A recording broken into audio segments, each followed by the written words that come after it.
William Barnett Marlin served as a private in the 32nd Tennessee Infantry during the Civil War. He was taken prisoner by the Union Army, but escaped and survived the war. 130 years later, his 4 times great-grandson would metal detect fields, trying to recover some of the history of men who charged into battle. Hunting for Civil War artifacts was a hobby, and like his great-grandfather, this man was brave as well. Sterling Marlin rode into battle at 190 miles per hour.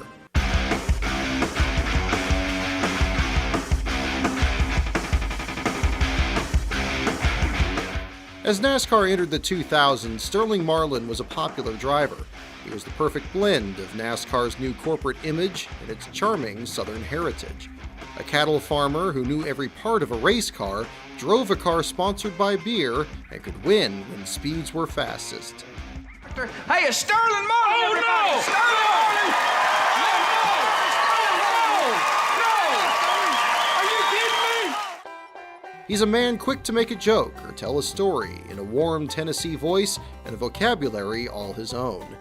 Newspapers published Sterling to English dictionaries to translate what he meant by a case of Get Gone or Hippity Hop Shocks. Friends love to do a Sterling Marlin impression. Hey, I've heard about Steve Burns' impression. I want to hear it again. Okay, here's how it goes, Sterling. Well, you know, throw the stick in my smoke. Back me up, bud. Boys in the shop done a good job. I feel bad for them, you know, but we just come back and get them next week. That's all. Ain't no big thing. That's good. That's pretty close. Well, we had a really good year. I guess we all think, probably think Coors Light. Yeah, kept us in beer all year. You know, guys are happy. My favorite Sterling Marlinism is throw the stick in my smoke. Back me up. If stick and spokes hurt. Guys, the real competition is who could do the best Sterling Marlin. Michael Waltrip, who's quite an impressionist himself, said he was listening in Steve Burns, and yours wasn't exactly the best.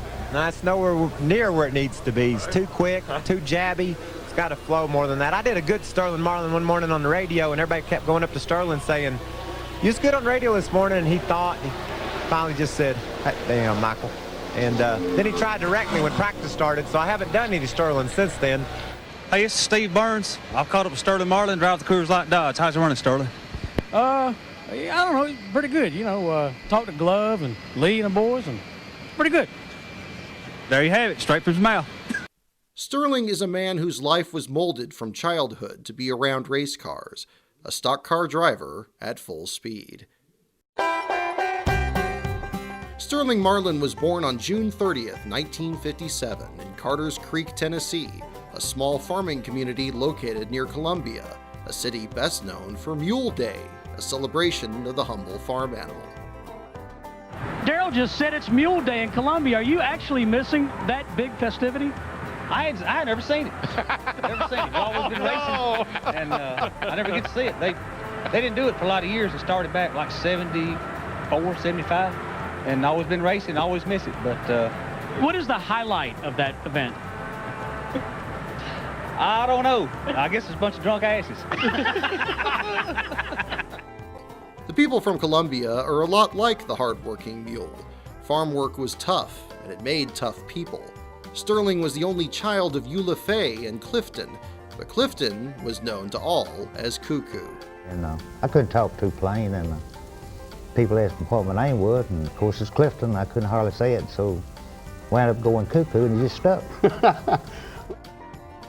Cuckoo Marlin was a farmer who grew corn, tobacco, and raised cattle on the 500-acre farm which had been in Eula Fay's family for 5 generations. When the day was over, he moved his work from the fields to the garage and built cars that he raced at the Nashville Fairgrounds. Cuckoo won the track championship there in 1959, 63, 65, and 66. He served as mentor to country singer Marty Robbins as he began his racing career at the fairgrounds. Cuckoo was voted Farmer of the Year in Maury County in 1965 and ran for election into the Tennessee House of Representatives in 1968. He lost a close election by just 2% of the vote. The name Cuckoo appeared on the ballot, and he admitted, quote, "If I hadn't used Cuckoo in my campaign, I would have probably lost by 10 to 15% of the vote." Newspaper articles spoke of young Sterling, who played with plastic cars on the floor. The boy had already joined in the farm work. Sterling later said, quote, "I worked in the fields from the time I could barely walk, and I mean worked. I'd chop tobacco, bend over until I thought my back was going to break in the blazing sun.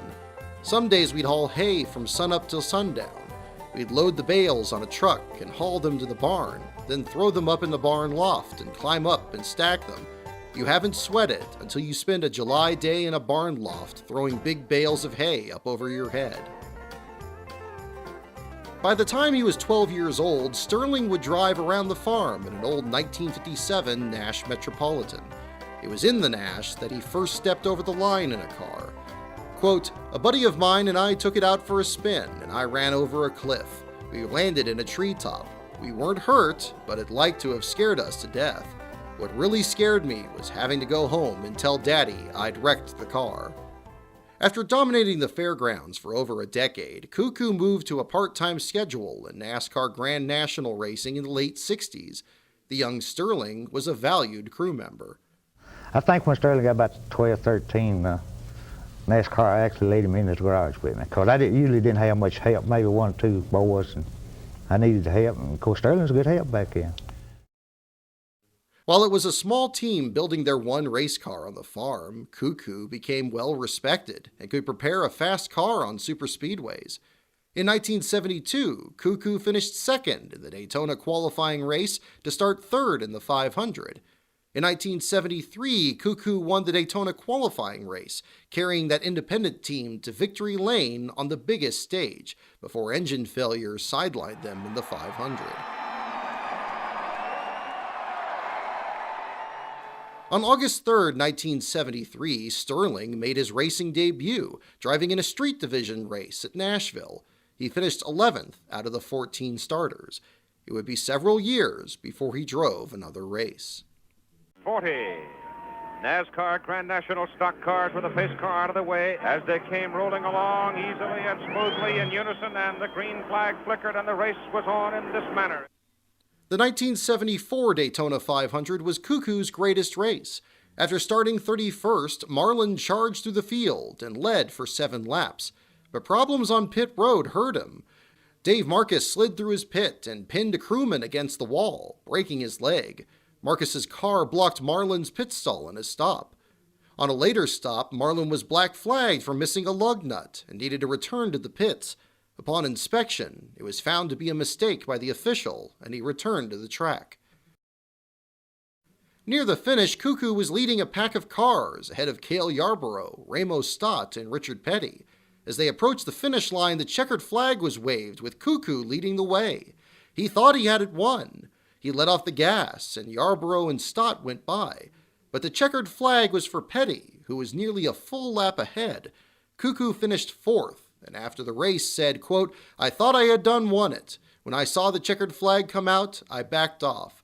When we came back around again, I said to myself, golly, I've done messed up." The mistake cost him 2nd place and $10,000 in winnings. By the summer of 1974, 17-year-old Sterling had been promoted to crew chief for his father. It was a busy life for Sterling, who worked the farm, built race cars, was the starting quarterback for a very good football team at Spring Hill High School. After graduation, Sterling attended Columbia State Community College and was a successful farmer himself. By the time he was 18, he had rented a farm, owned 100 cattle, and grew 3 acres of tobacco. Okay, coming into the pits now looks like Cuckoo Marlin is coming into the pits. Cuckoo Marlin, car number 14, did a little extra. Whoa, he's coming in the pits. Standing and locked it up. 1976 marked a change for the Marlins. Cuckoo cut back his racing, saying as costs rose, it became harder for an independent to make money. He continued to run on the super speedways, where the purses were larger. Now is the time for Sterling to get behind the wheel of a sportsman car. On April 17th, Sterling drove his first race in years, and running in the sportsman division at the Nashville Fairgrounds, he finished in 7th. After Cuckoo finished 6th at Atlanta in March, he sat out of racing until Talladega, hoping to run both the ARCA race and Winston Cup. Back then, pole qualifying for ARCA was on Sunday, 6 days before the race. Cuckoo had won the pole in 1975 and was the favorite again after fast speeds in practice. But on his first qualifying lap, trouble struck. In turn 3, a broken left front spindle sent Cuckoo shooting hard into the outside wall. When the car came to rest on the front stretch, Sterling ran across the track. The 18-year-old said, quote, "I was the first one to the car, and he was knocked out cold, but he came to when I took his helmet off." Cuckoo suffered a broken shoulder in the crash, keeping him out for several weeks. After 2 more sportsman races on May 1st, where Sterling finished 3rd and 4th, it was decided that the 18-year-old would replace his father in the Cup race at Nashville. By this point, Sterling had run only 4 races in his entire life. This gave concern to other drivers who were unsure if he belonged on the track in Winston Cup. One unnamed driver said, quote, 4 sportsman races just don't give a kid enough experience to get out there and run on the Grand National level. I think he may be jumping into the big time too fast for his own good and for the good of the rest of us out there.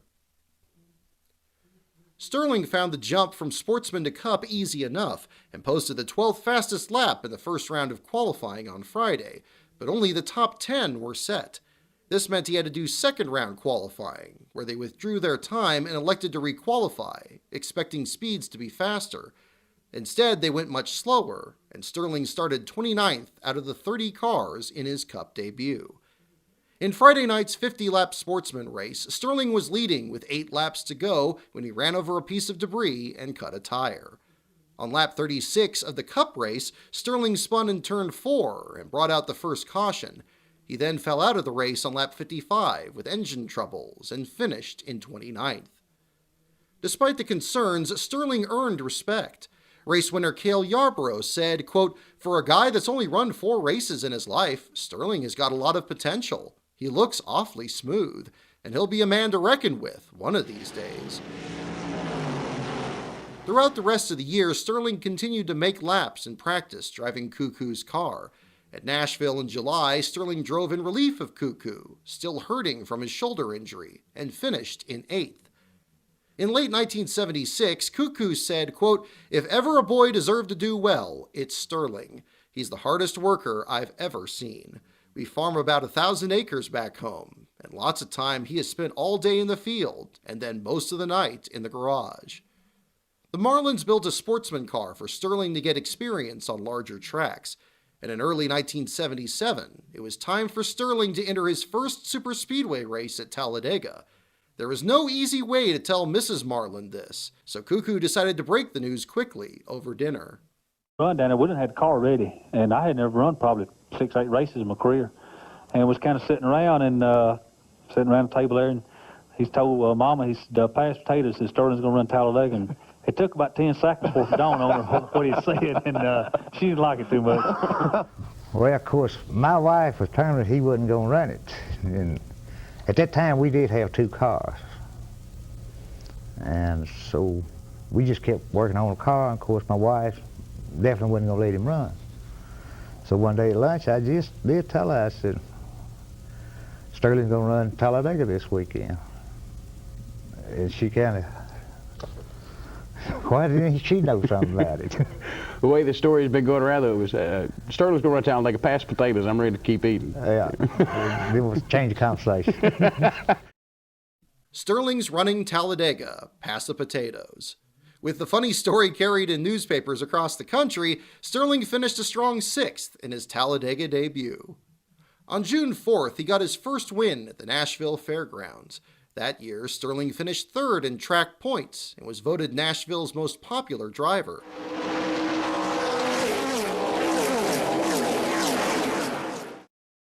Sterling made his second Cup start at the World 600 in May.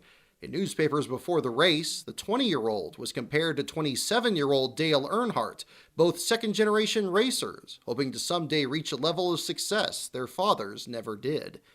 At Charlotte, it was the younger Marlin who finished higher, a 9th-place finish, as opposed to Earnhardt's 17th. On July 29th, Sterling married his wife Paula. They had a brief honeymoon in the Bahamas, then returned to run ARCA at Talladega, where he fell out with transmission problems. The next day, he was crew chief for Cuckoo, who retired with engine failure. Speedweek's 1979 was a turning point for NASCAR, as the Daytona 500 was aired live for the first time. Sterling qualified 9th for the Sportsman race on Saturday, and in a day marred by one of the worst crashes Daytona had ever seen, Sterling drove a great race and finished second to Darrell Waltrip when rain cut the race short on lap 69. Cuckoo finished 9th in the Daytona 500 a day later. There's 4 cars spinning around there as the cars come off. The anticipation of these drivers working out where Cuckoo's car's going to be. Oh, but there's Cuckoo, and what does he do? He pulls out a comb? What a cool man. 150 mile an hour action. He's cool. He's going to get some ribbing from that.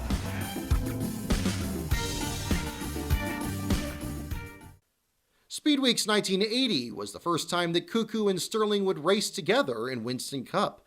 Both entered the Daytona 500. Cuckoo drove the family car, while Sterling drove for J.D. Stacy. They ended up in the same qualifying race, number 2.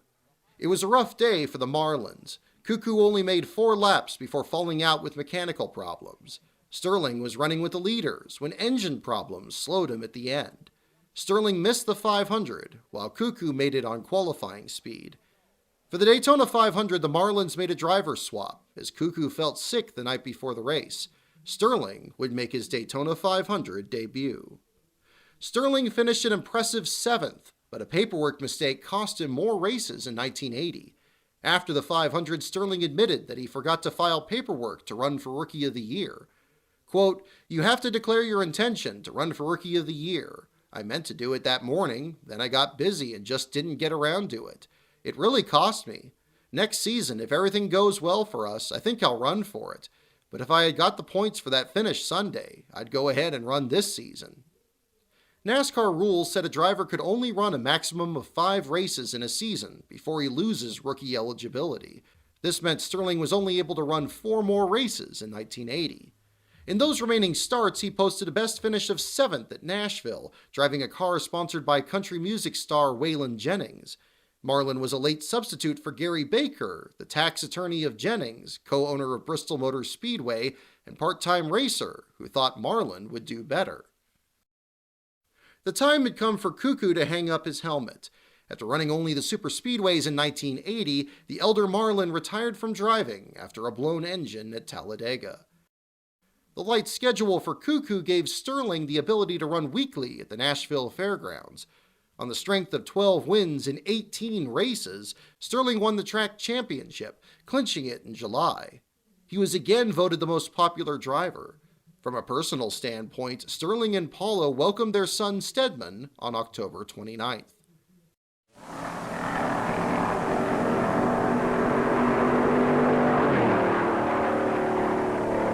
In 1981, Sterling repeated as Nashville track champion.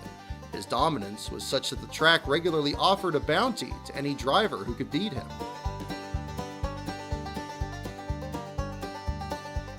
In 1982, Sterling tried to make his second Daytona 500, but on the 4th lap of his qualifying race, his car, sponsored by the Knoxville World's Fair, spun in turn 4 and hit the inside wall. To miss the Daytona 500, carrying sponsorship from the World's Fair, was a disappointment for Sterling, but he quickly realized the fair didn't see it that way. He said, quote, "I was afraid they'd be upset over my being knocked out of the race so early, but when I got home, they were as happy as could be. The wire services ran pictures of my crash all over the country. My sponsors got almost as much exposure as if I won the race." For the 3rd straight year, Marlin won the Nashville Track Championship. But what exactly would the trophy say? Throughout the early 1980s, Marlin's name seemed to change every year. Sometimes it was Sterling with a G, sometimes plain Sterling without the G.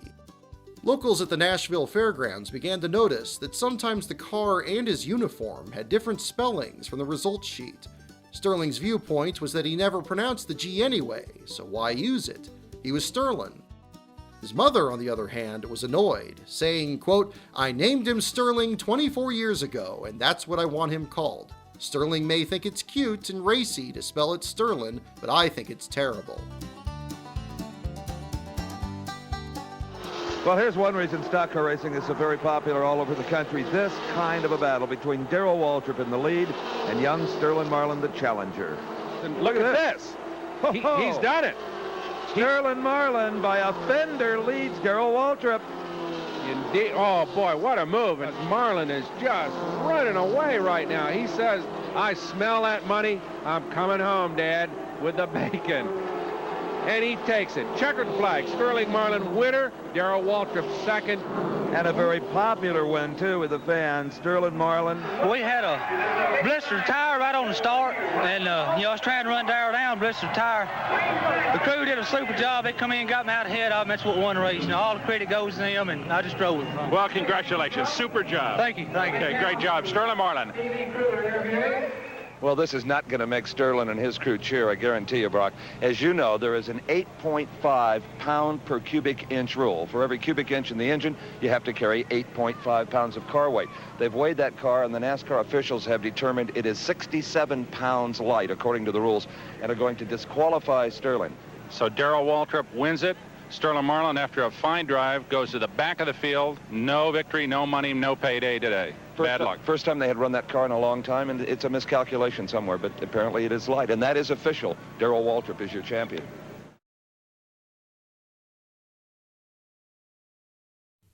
For 1983, Sterling was hired to drive full-time for Roger Hamby in the Winston Cup Series. And there's the consultation flag victim, number 17.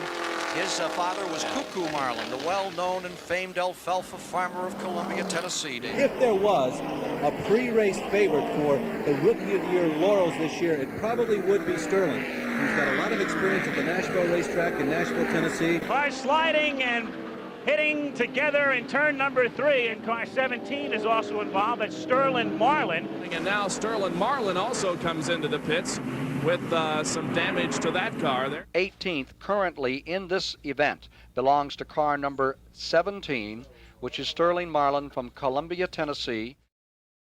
His best finish was 10th at Dover, and he won the 1983 Rookie of the Year, barely beating Trevor Boyes. For 1984, it appeared Sterling would drive for the new Morgan McClure team, but when Lenny Pond brought sponsorship, he got the ride instead. Sterling was instead hired by Earl Sadler, a Nashville businessman who owned a trucking company. When the team was slow to come together, he returned to Roger Hamby for the Daytona 500 and finished 15th. Marlin had to wait until May for the Sadler car to be ready. His year was a frustrating mix of weekends spent listening to the race on the radio at the family farm, and a part-time schedule often slowed by mechanical problems and team drama. After the Firecracker 400, the team fired crew chief Raymond Kelly. Kelly said that was a breach of contract and locked up the hauler, car, and tools at his Charlotte race shop. When a compromise was reached, the car was released to Sterling, who prepared the car in the shop on his farm and served as his own crew chief. Here's the 95 Sterling Marlin car back in the garage area. We have a crash. Sterling Marlin is hitting the wall hard coming out of turn 2, and there's trouble in turn 1 as the field scoots off into the corner. Sterling Marlin's car has slammed into the concrete wall. Looked like he might have blown an engine going into the corner. You see the smoke out of the car as he heads in there. Car comes all the way around. That's what crunched the back end of the car as he slams into it. Here's car number 95, Sterling Marlin, Rookie of the Year last year, getting set for a go, and he's up in 4th position, car number 95.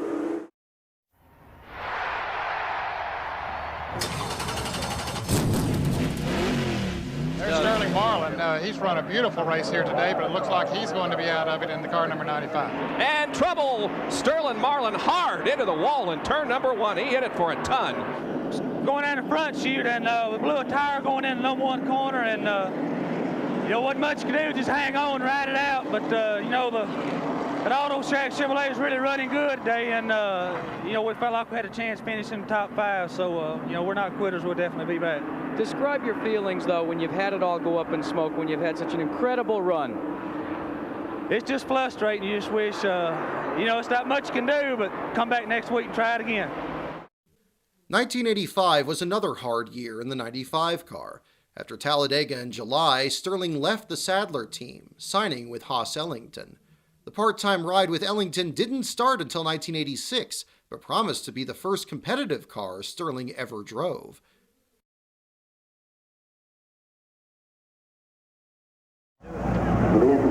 Weather conditions at the Daytona International Speedway were somewhat less than ideal for a driver to make a record-breaking Daytona 500 qualifying run. That didn't keep Bill Elliott from turning a lap of 205.039 miles per hour in his Ford Thunderbird. Not a record, but enough to grab the pole for the February 16th event. Perhaps the surprise of the qualifying session was the performance of Sterling Marlin, who wheeled his Chevrolet around the 2.5-mile tri-oval in the third fastest time of 204.355 miles per hour. And, I always felt if I got the equipment, I could do it, and, I've got it now, so, it really pleased me to go home next Sunday winning this thing. It's a different look that we have to this race in the restart. With Sterling Marlin first, Bobby Hill in second, Richmond third. What a thrill it must be for Sterling Marlin to be up front. He was a lap down earlier as a result of a 4-tire change during a green flag pit stop, but now he's back in it.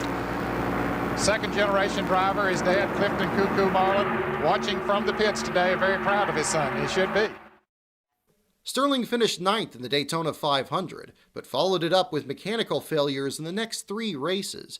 In his first 5 races, he qualified no worse than 9th. And I'm with a very disappointed Sterling Marlin. He qualified 5th, was running well, but you're out of it. What's happened to you? Well, we cut a right rear down early in the race and got 2 laps down, but the car, this Bullseye Chevrolet really ran good, and I honestly think we had, if not, they were one of the 2 fastest cars here. On the start, I was just laying back and letting everybody sort itself out, and looks like we may have burned a piston. We had a tire going down at the time we burned the piston, so it just wasn't our day, but if we can ever get together and finish the race, I think we're going to do something.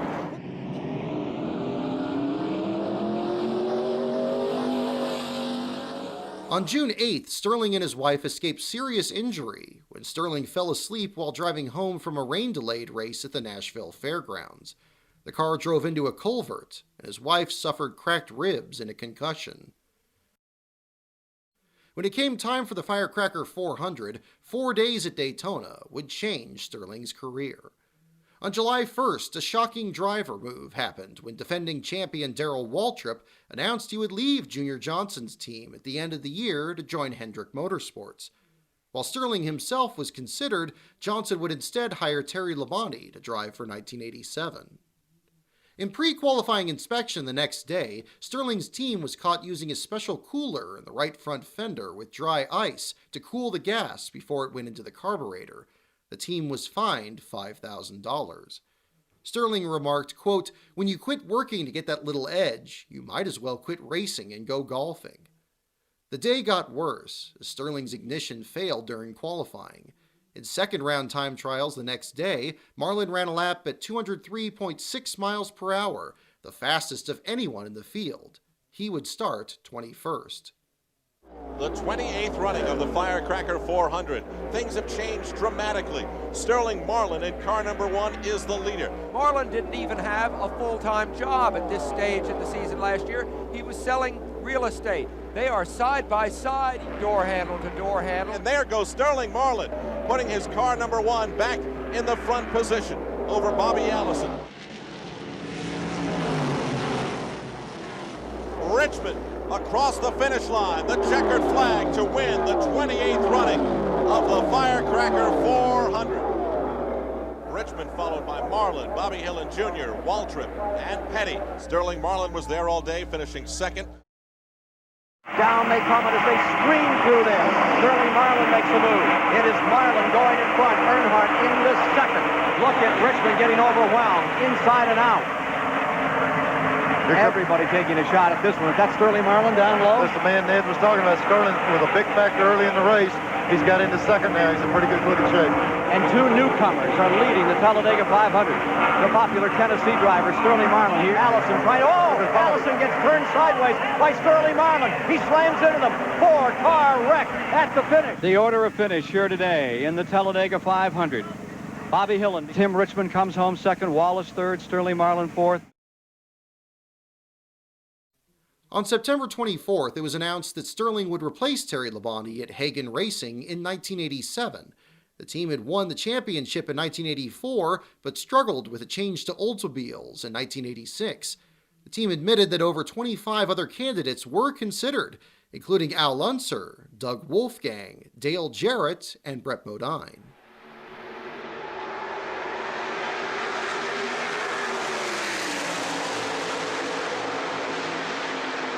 The quest will come at Bristol International Raceway in Tennessee, where it's a very cloudy and overcast day. It's been raining and very cool this Sunday afternoon. Sterling Marlin, the leader. But Sterling Marlin, we haven't seen this at all today.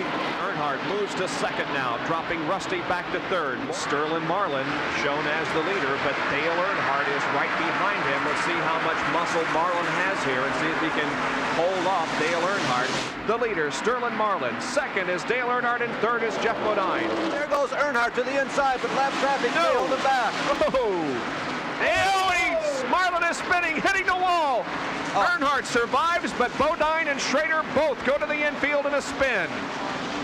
An incredible moment. It's going to be very difficult for anybody who observed that to not have some emotions. Here it is again, Larry. Going into number one. Marlin, he did pinch down. Dale had moved to the inside there when they went to put the lap on the number 81 car. The disadvantage that Dale is in is that it has happened often in the last season and a half. NASCAR has decided that they are not completely pleased with Dale Earnhardt's judgment. They have told Dale that if another incident occurs on the racetrack in which there is a value judgment called for and that they are not pleased, they will call him into the pits. There's a possibility that Dick Beatty have a personal conversation with Dale. Well, Sterling, first of all, you were having a super run, but we want to ask you, are you okay? Yeah, the car hit real hard, and I'm all right, and, you know, the boys really done a good job here on the car, and, you know, it's just an unfortunate thing happened, and, you know, we'll back up and get them next week. What were Dale's options there? You think he could have stayed out of you possibly, or did he have anywhere to go? Yeah, he could have, you know, he could have definitely stayed out. You know, if you see a man up beside you, up your door, he's there, but, you know, a deal like it is just, you know, it's backyard Saturday night racing. Just tell us about the connection between you and Sterling Marlin up there in turn one. Well, I've been running him pretty hard there for about 10 or 15 laps, and I about burnt my brakes up stopping in the corner for him. But I got under him a couple times. He chopped me back off. But, you know, I was under him coming off of 4, and then when we got down to the corner there, a slow car was there. Well, I was in the brakes and tried to get out of there, but, you know, I didn't get off of it, and, you know, getting the brakes hard enough, I don't reckon, because the slow car sort of come up, and Sterling came down and pinched, you know, clipped the left rear of his car and spun him around. Earnhardt's contact with Marlin created a firestorm. The aggressive Earnhardt was highly criticized for wrecking a driver looking for his first win. Cuckoo was enraged, saying, quote, "I'd take him out behind the barn and beat the hell out of him. Earnhardt is bullying his way through racing." I like the 40s and the 50s, and I'm starting to like the 60s, and I know I like the 90s, but I don't like panty lines. That's why I wear underalls. I like long looks and short looks and long shorts looks, but who looks good in panty lines? So I wear underalls, pantyhose, and panties all in one. For the first time in NASCAR, a product entirely for women was advertised on a race car. A day before the May race at Talladega, Underalls Pantyhose announced they would sponsor Sterling's Oldsmobile. Market research found that 43% of NASCAR fans were women. Needless to say, the Underalls sponsorship covered the rear of the car. Sterling was now a spokesman for women's underwear, and while people gave him a hard time for it, the Underalls sponsorship got great exposure. Live from the World Center of Speed, the Daytona International Speedway, the 30th annual Daytona 500. We're working the 33rd lap, and at the present time, Sterling Marlin has put his car number 44 into the lead. We welcome you back to North Carolina Motor Speedway. Sterling Marlin leads this event. Previously this year, he has finished 8th at Daytona and 5th at Richmond. Very good race driver, second-generation driver. Good action on the racetrack. Terry Labonte and Sterling Marlin. Boy, Jake Eglair really has Sterling's car dialed in. Veteran crew chief, 51 years of age. Jake Eglair has been around with some of the outstanding stock car drivers, now preparing it for the young driver, Sterling Marlin. They must communicate with hand signals or something, because neither Sterling nor Jake says a whole heck of a lot. 1988 was a hard year for Sterling. His mother, Eula Fay, was diagnosed with terminal cancer, and he badly wanted to win a race before she passed. And with the running of the Winston Open, a preliminary for drivers not qualified for the Winston. With just 5 laps to go, Rick Wilson had this race firmly in hand, but then trouble. Richard Petty slammed the wall, victim of one of those blown tires. That allowed Sterling Marlin to catch up and challenge Wilson for the victory. With just one lap left, the green flag fell. But so did Wilson's fuel pressure. He's out of gas. Sterling Marlin inherits the victory worth $30,000 and the final starting spot in the Winston. But Marlin was saving his really sterling performance for the big money race. Do you think that you can you can start at the back of the field with this quality field that we have here? You're going to try to win the race? You're going to take the 10 grand and go home? Well, I'm going to try to win it. That's what we come here for, to win it. We was real quick in practice yesterday evening. It's quicker than some of these cars, so we're going to give it our best shot. There's a lot of money on the line. We're going to try to get our share of it.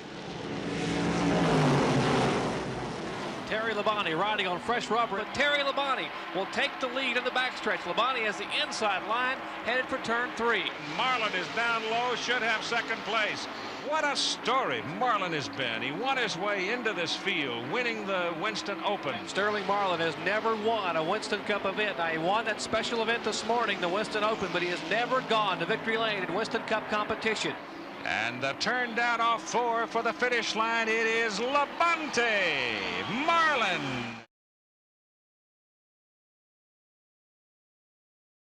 Four cars in a tremendous battle for the lead early on in the Coca-Cola 600. Beautiful race. Here's Sterling Marlin popping up into second place. And again, they're 3 deep back straight away. Take a look at Waltrip. He peered down the inside, pulled back in. And Sterling has pulled off the lead. And I'm telling you, Sterling Marlin has been the best kept secret in racing this year because he's been good and had a chance to win every race he's been in this year. Fire in the wall in turn 2. Sterling Marlin. No caution, so he will lose a lap. Oh, 2 more cars in the wall. Oh, my Lord, he did hit it.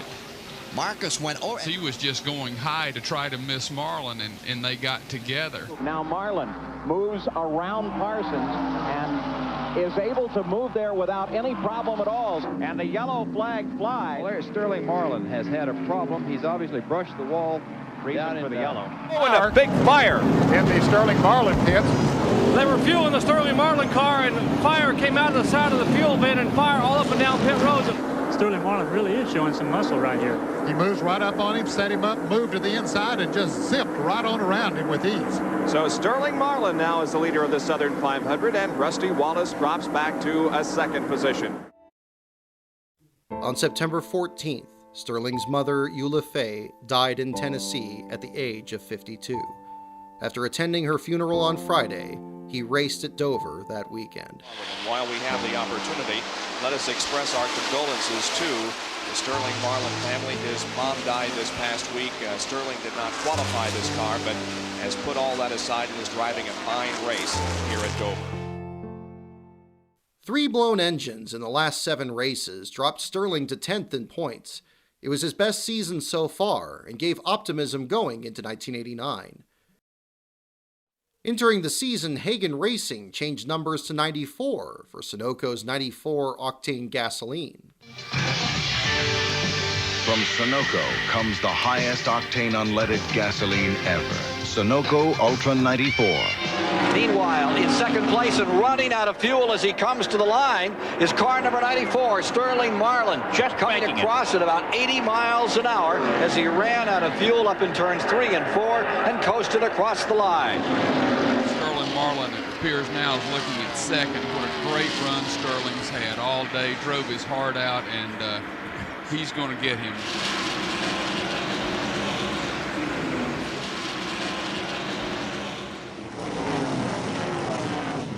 On March 5th, Sterling and Paula welcomed their second child, daughter Sutherland.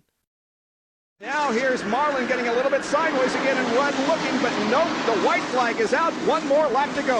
Let's see what happens on the last lap. Again, it is Davey Allison. Oh, Sterling Marlin spins off of corner number 2. Sterling Marlin spins down the backstretch. He's going down to try to have a word with Ricky Rudd. That's not very smart, Sterling. Sterling, that last lap was a little bit exciting. What happened out there? Well, you know, he just spun me out. You know, I had the courtesy to not spin Mark out. I got up under him one time and got out of gas, keep from wrecking him, and I thought he'd have the same thing for me. Evidently it didn't. So, you know, turnabout's fair play. I had a little discussion with him after the race. I think he knows, you know, he knows what I meant. For the lead, 3 wide. No, keep it at 2. Earnhardt willing to wait for once. No, not for long, though. Back to the bottom. Slides into second. Slithers down on the inside, and Sterling Marlin does not want to give him room. In the summer of 1990, Sterling was a hot commodity. Jack Roush spoke about wanting to start a second team and pair him with Mark Martin. But a Marlin and Martin pair fell through, partly due to the coffee wars in NASCAR. In the mid-1980s, Maxwell House was the most popular coffee in the Southeast. Then Folgers used NASCAR to target that market and had 10% growth every year. Maxwell House needed to respond and went to Junior Johnson looking to sponsor a team. Junior made an offer to Alan Kulwicki, who turned him down. Sterling gladly accepted the offer. Next Friday at Dover, a news conference will be held announcing that Sterling Marlin, Maxwell House, and Junior Johnson will combine forces for the 1991 Winston Cup campaign. This means that next year, Junior will field a two-car team, one for Marlin and the other for Geoff Bodine. Welcome to the Charlotte Motor Speedway, the showplace of auto racing, where nearly 100,000 fans are jammed in here as the Busch Grand National Tour gets into its final 4 events. 21 laps will remain when they come by this time. Sterling Marlin's raced to win or to lose. If Greg Sachs has anything to say about it, he lies second. Here they are battling for position to come to the line. They are coming up to the caution, and here's the struggle. They are fighting for first place. On the inside is Sachs, on the outside is Marlin, and at the stripe, Greg Sachs nestles down to the inside, and they are under caution. You think he's setting him up? Marlin becomes the human cannonball, pulls up the outside, and fires the 48 into first. Here comes Marlin down to the line. Sterling Marlin's going to win. But this guy, Sterling Marlin, just did it to the nines.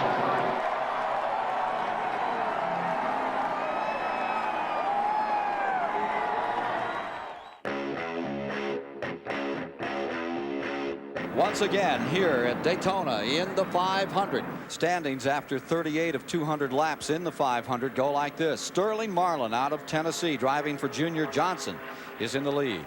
And there you see the 22 car. Sterling Marlin, part of a new 2-car team for Junior Johnson. And I don't think there's too much happiness with Geoff Bodine about that. I think he would rather see it stay a single car team.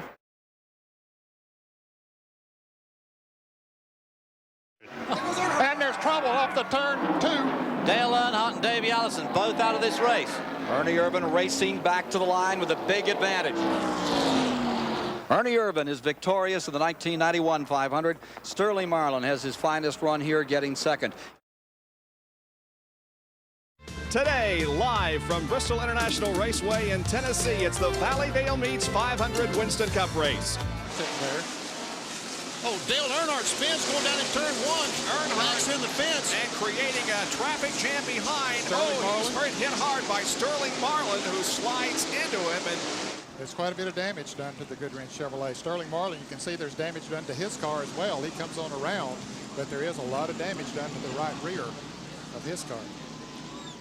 Damage to the rear hurt the car's structure. To support the deck lid, the crew stuck a jack stand inside the trunk, used bungee cords to hold everything in place, and went back on track. last car on the lead lap now is Sterling Marlin, who had a bad fire. Sterling Marlin involved in a very hard crash up in turn number 1. The car becomes engulfed in flame. He apparently backed into the wall, and maybe the fuel cell. He's getting out of there. Out of boy, Sterling. Come on, babe. Get out of that thing. There you go. He is out, falling to the pavement. He's trying to crawl away from the race car. And at least he's out. So you can see some of the Dale Earnhardt crew guys running out to assist Sterling Marlin as he walks away from the crash. We see him backing in the wall with a left front, and the thing, as you said, just erupts in a huge ball of flame. And that's not too much of a problem until the car starts drifting down and all the flames go back through the cockpit of the car. You can see how much flame there was as the car slid down the banking. When the car struck the wall a second time, the fuel cell broke. Sterling suffered second-degree burns to his face, elbow, and thigh. 3 days in intensive care, then transferred on Thursday this week to the Vanderbilt University Burn Center, where he's getting excellent care, and is from there that he was flown to Wilkesboro today to get in this race car. And Sterling, how you feeling?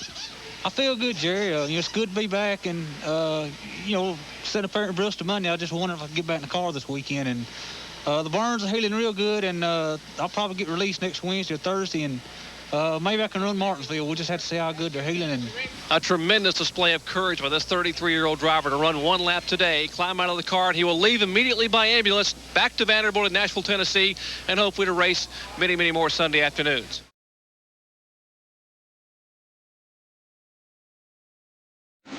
Well, Ned, this is the 400th Busch Pole Trophy, and it belongs to Sterling Marlin. Let me tell you, it has been a long time coming for Sterling. 16 years, 204 races. This marks his first pole. And surprisingly, Sterling says he had very little to do with it. In fact, he credits the crew, led by crew chief Mike Beam, for finding that little extra burst of speed in qualifying that pushed him over the 190-mile-an-hour mark. On the pole will be Sterling Marlin for the second time in his career, and Mark Martin is alongside. 300 laps is now 326. They're losing the lead. Slips a little right there. Sterling Marlin gets on the inside of it. Not anymore. Sterling Marlin leads the race. Marlin was second. Ken Schrader third. Sterling finished 7th in points, his career best. This 1983 NASCAR Rookie of the Year accumulated more points over the second half of the season than any other driver, finishing the season with a 7th at Atlanta to wind up 7th in the Winston Cup point standings. Sterling Marlin. First off, I'd like to thank two pretty important people, Junior and Flossie Johnson, for giving me the opportunity to drive the Ford Thunderbird this year. I've had a great time, and you couldn't ever ask for a better sponsor, Maxwell House and all the folks there, and the Ford Motor Company. They've just been, great supporting us. I'd like to thank Winston, Goodyear, all the contingency people. It'd be hard without them, and thank my wife, Paula. She put up a lot the past 13 years. Thanks.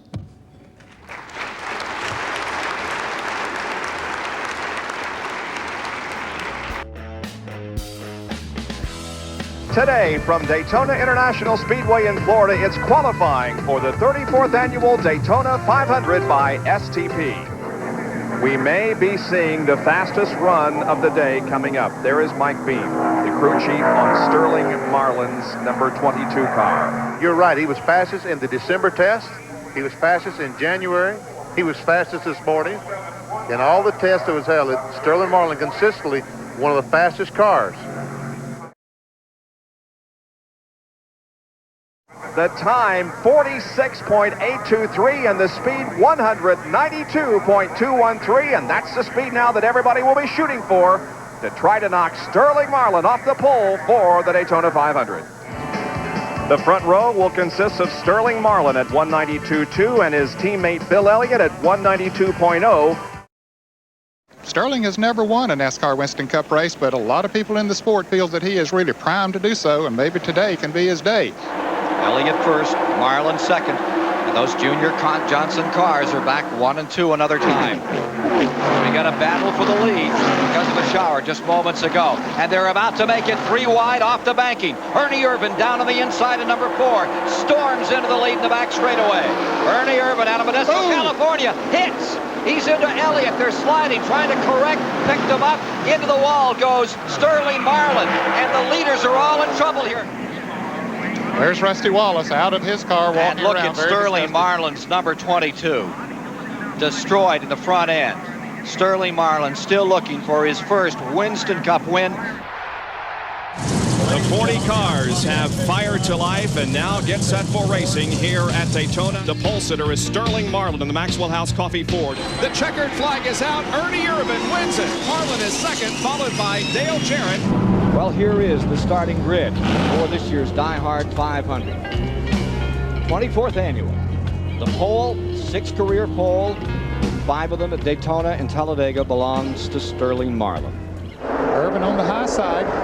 Sterling Marlin caught down on the inside with no one to draft with. And for the moment, it's Ernie Irvan back in front, Sterling Marlin.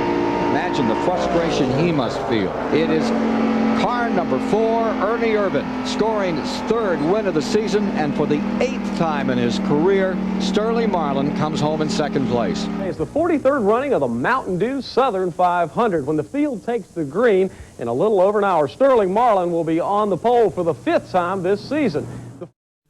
By the summer of 1992, Marlin's place at Junior Johnson's team was uncertain. His 2-year contract was up, and Johnson looked to make a change. While Sterling had 5 second-place finishes for the team, he hadn't won.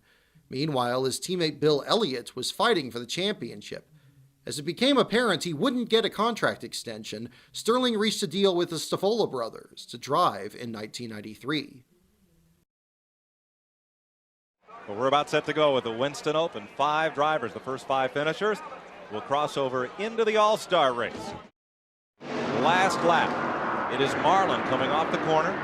Schrader with him. It's the 3rd victory in the Winston Open for Sterling Marlin. He and Mike Walker have had a stranglehold on this race. Back to the lead lap now. Allison has to look left for Earnhardt. Finds him. Here comes Marlin for the lead. Look at all the momentum Davey Allison lost after that brush and slide with Earnhardt. Davey Allison's death in July 1993 started a chain reaction. Within weeks, Ernie Irvan left Morgan McClure Racing to replace Davey at Robert Yates. When that happened, Sterling set his sights on Irvan's old car, led by his friend Tony Glover. Morgan McClure has yet to announce a permanent driver to replace the departed Ernie Irvan for next year. As of right now, the focus is on Sterling Marlin, who will leave the Stavola brothers. After buying out the final year of his contract with the Stavola brothers, Sterling was free to drive the number 4 Kodak Chevrolet. Marlin had finished 2nd 9 times in his Cup career, and 3 times were to Irvan in that car. At his introductory press conference, Sterling guaranteed things would be reversed. It was his turn to win. Quote, "I finished 2nd to them at Daytona, and this year we're going there to win the thing. We're going to sit on the pole and win the whole darn thing."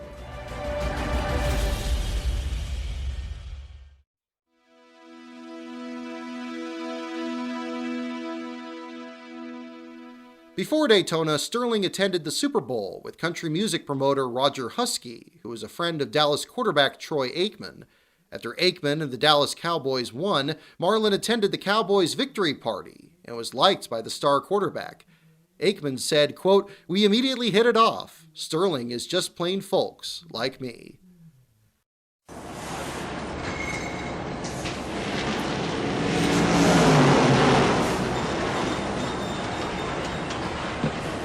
Sterling Marlin is in his best ride ever, the Morgan McClure car number 4. Sterling feels confident this is the year he gets his first Winston Cup win. Basically, the car was tested here and the car fell off the truck fast, and it feels good when you come down here and drop off the truck fast and you ain't got to beat your brains out all week. Sterling Marlin has been with several teams during his career, but has yet to put all the ingredients together. Now this year he moves to the Morgan McClure Chevy with a great opportunity to move to victory lane for the first time. Here goes Sterling Marlin making his qualifying run.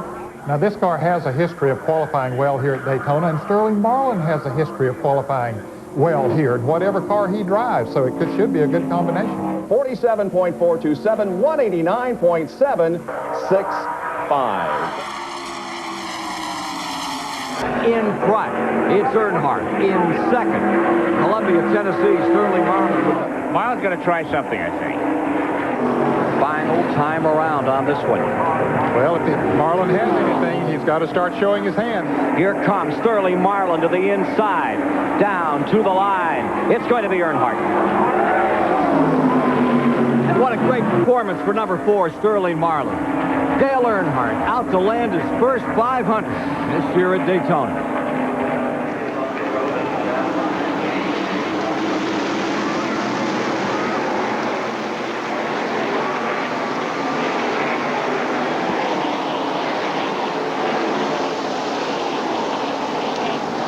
Troy Aikman dropping the flag on the great American race.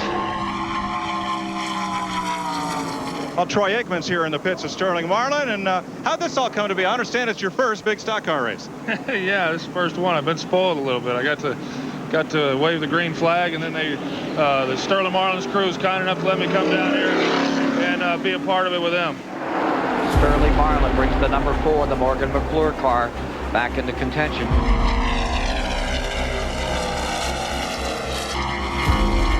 Down to the inside moves Ernie Irvan to challenge again for the lead. Battling for first, and Ernie Irvan, 1991 Daytona 500 man, is back in first. Now, a moment ago, we were watching and we were riding with Ernie Irvan. Boy, he is really fighting that steering wheel, Ken. He dropped back from the lead back to the 7th position. Standings have Sterling Marlin staying first, Terry Labonte second. Sterling Marlin stepped into the Morgan McClure team after Ernie Irvan left to join Robert Yates last year. Certainly this is one of his best rides. A lot of folks in Tennessee not using up much of the seat in the living room today, right on the edge. As Sterling Marlin stays first, Terry Labonte, the Texas great, stays right there in second. Okay, here's a move. Irvan on the inside of Terry Labonte that came by that lap car. Jimmy Hensley. 2 laps to go. 5 miles, a little less than 5. The story is right here. The 500 to be decided. Will it be a new winner? In the 36th running of this race, last lap to decide it all. Sterling Marlin stays first, Ernie Irvan in second. Back straightaway final time. It's between these 2 cars. Has Troy Aikman brought Sterling some luck? Ernie Irvan closing ground. Here they come down the stretch for the final time. It is Sterling Marlin in the lead. Down to the inside comes the 28. Coming to the line. Sterling Marlin's going to win it. Ernie Irvan, who left the Morgan McClure ride to go with the 28 team of Robert Yates, is defeated by that team, and Sterling Marlin wins his first Winston Cup victory in the greatest race of them all. It was called by many as one of the most popular Daytona 500 wins ever. It had been almost 18 years since Sterling's first Cup race, and finally he was a winner. Crews from other teams lined up on pit road to congratulate him as he drove to victory lane. Cuckoo joined in the celebrations that he long tried for. Troy Aikman said, quote, "I think this may have been more exciting than the Super Bowl."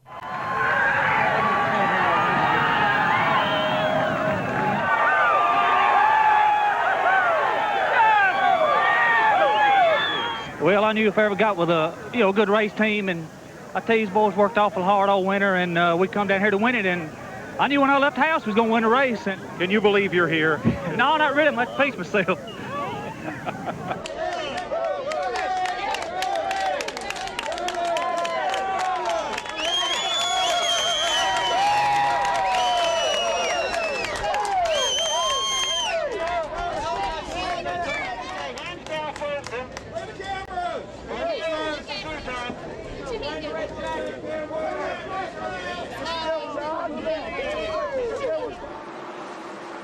See, Sterling Marlin's took the lead there. I'm going to tell you what, this team is going to be hard to head off this year. I'm really impressed. I really am. Some people say that winning the Daytona 500 makes your year, but last year, Sterling and company struggled to score solid finishes throughout the rest of 1994. Yeah, we need to qualify better so we can be, be up there. We got in a lot of trouble last year coming through the field, and when we run last year, we felt like we had a top 5 car probably 80% time, and we just had a lot of trouble, and it's something that y'all couldn't control, the team couldn't control, and one of them deals what was going to happen, and I think we ran 5 races last year that we didn't have trouble, and all 5 races we finished in the top 5, so that's what we got to do this year, be consistent and finish and not have nothing happen to us, and we can give Dale a run for the championship and we win some more races. Sterling finished 14th in points. Despite the struggles for most of the year, he was voted by media members as the 1994 Tennessee Professional Athlete of the Year, sharing the award with a pair of golfers.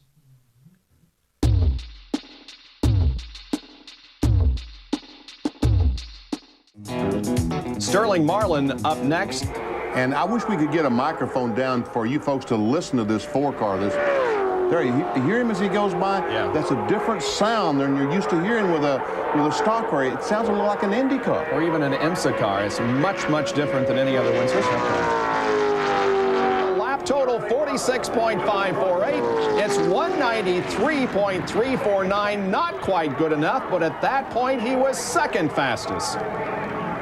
Closing down the first 125-mile qualifier. Sterling Marlin coming to the line in car number 4. And he's going to take this one home. There's your winner, beginning right where he left off last year, defending 500 champion Sterling Marlin.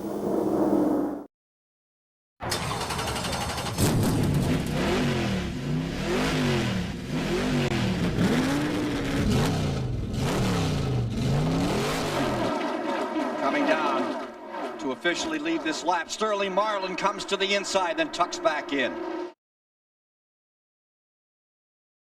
Here's Sterling Marlin going for the lead. And Waltrip has fallen from 5th to 20th on that move, Ned.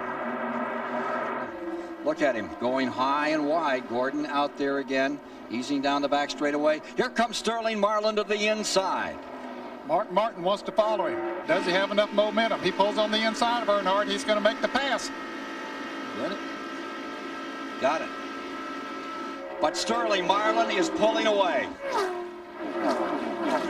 The motor in Sterling Marlin's car.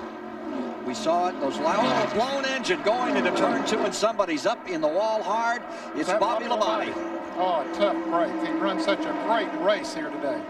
Let's see who decides to pit and who's going to. Well, Marlin is not going to. Yeah. Dale Earnhardt is going to. Isn't it? Yes, Dale Earnhardt comes down pit road. In. And here comes Earnhardt. He's mowing them off. Those new tires are helpful to him. But does he have enough time?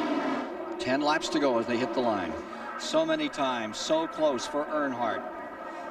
He comes to the inside. He comes off that second corner like Jack the Bear did. Yeah, those new tires really helps him do that. So he takes over second. And over the motors, you can hear the throngs. White flag is coming down. Closes in, coming to 3. Sterling Marlin stays in front. Earnhardt nipping away at him here. Perched in second place. Down they come, the short 1,600-foot straightaway to the finish line. And the winner of the 1995 Daytona 500 is again Sterling Marlin. Morgan McClure, 9th career win, and 3 of them have been here at Daytona.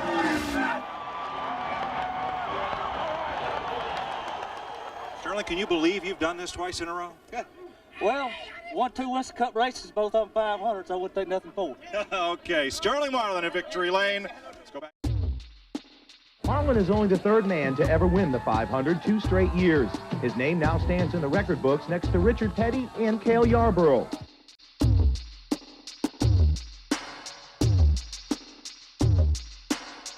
This is the white flag. We're on the final lap. Sterling Marlin is a half a lap away from winning the Trans-South Financial 400. Here is Marlin taking the checkered flag, winning the race.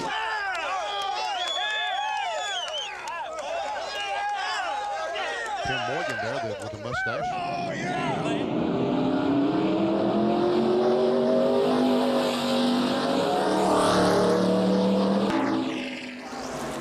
White flag is down to it. Sterling Marlin brings them down into turn number 1. Perfect line. Sterling Marlin, who won the Daytona 500 the last 2 years, looking stout. Here they come for the tri-oval. Let's see if anybody's going to make a move. Earnhardt tried it down on the inside, but there was no place to go. He comes up on the outside of Jarrett, but he won't make the pass. Sterling Marlin will win it. Sterling Marlin has won the 27th annual Die Hard 500. 3rd victory of the year, Sterling Marlin. Did it look easy from out front? No, it didn't. I tell you, there's all back there running good, and I just tried to, block inside and not let them get by. And The car drove the best, did it to last. Tony, Runt, Larry, the whole crew did a great job. All the boys at the shop, and my hat's off to them. They give me a great race car.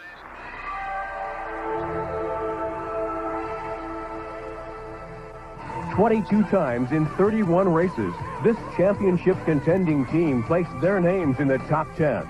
This season should long be a favorite in Sterling's scrapbook.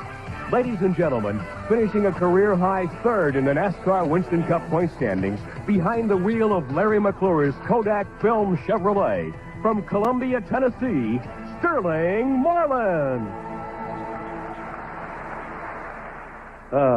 I'd like to thank the entire Kodak race team out there. Them guys done a great job all year and had some good cars.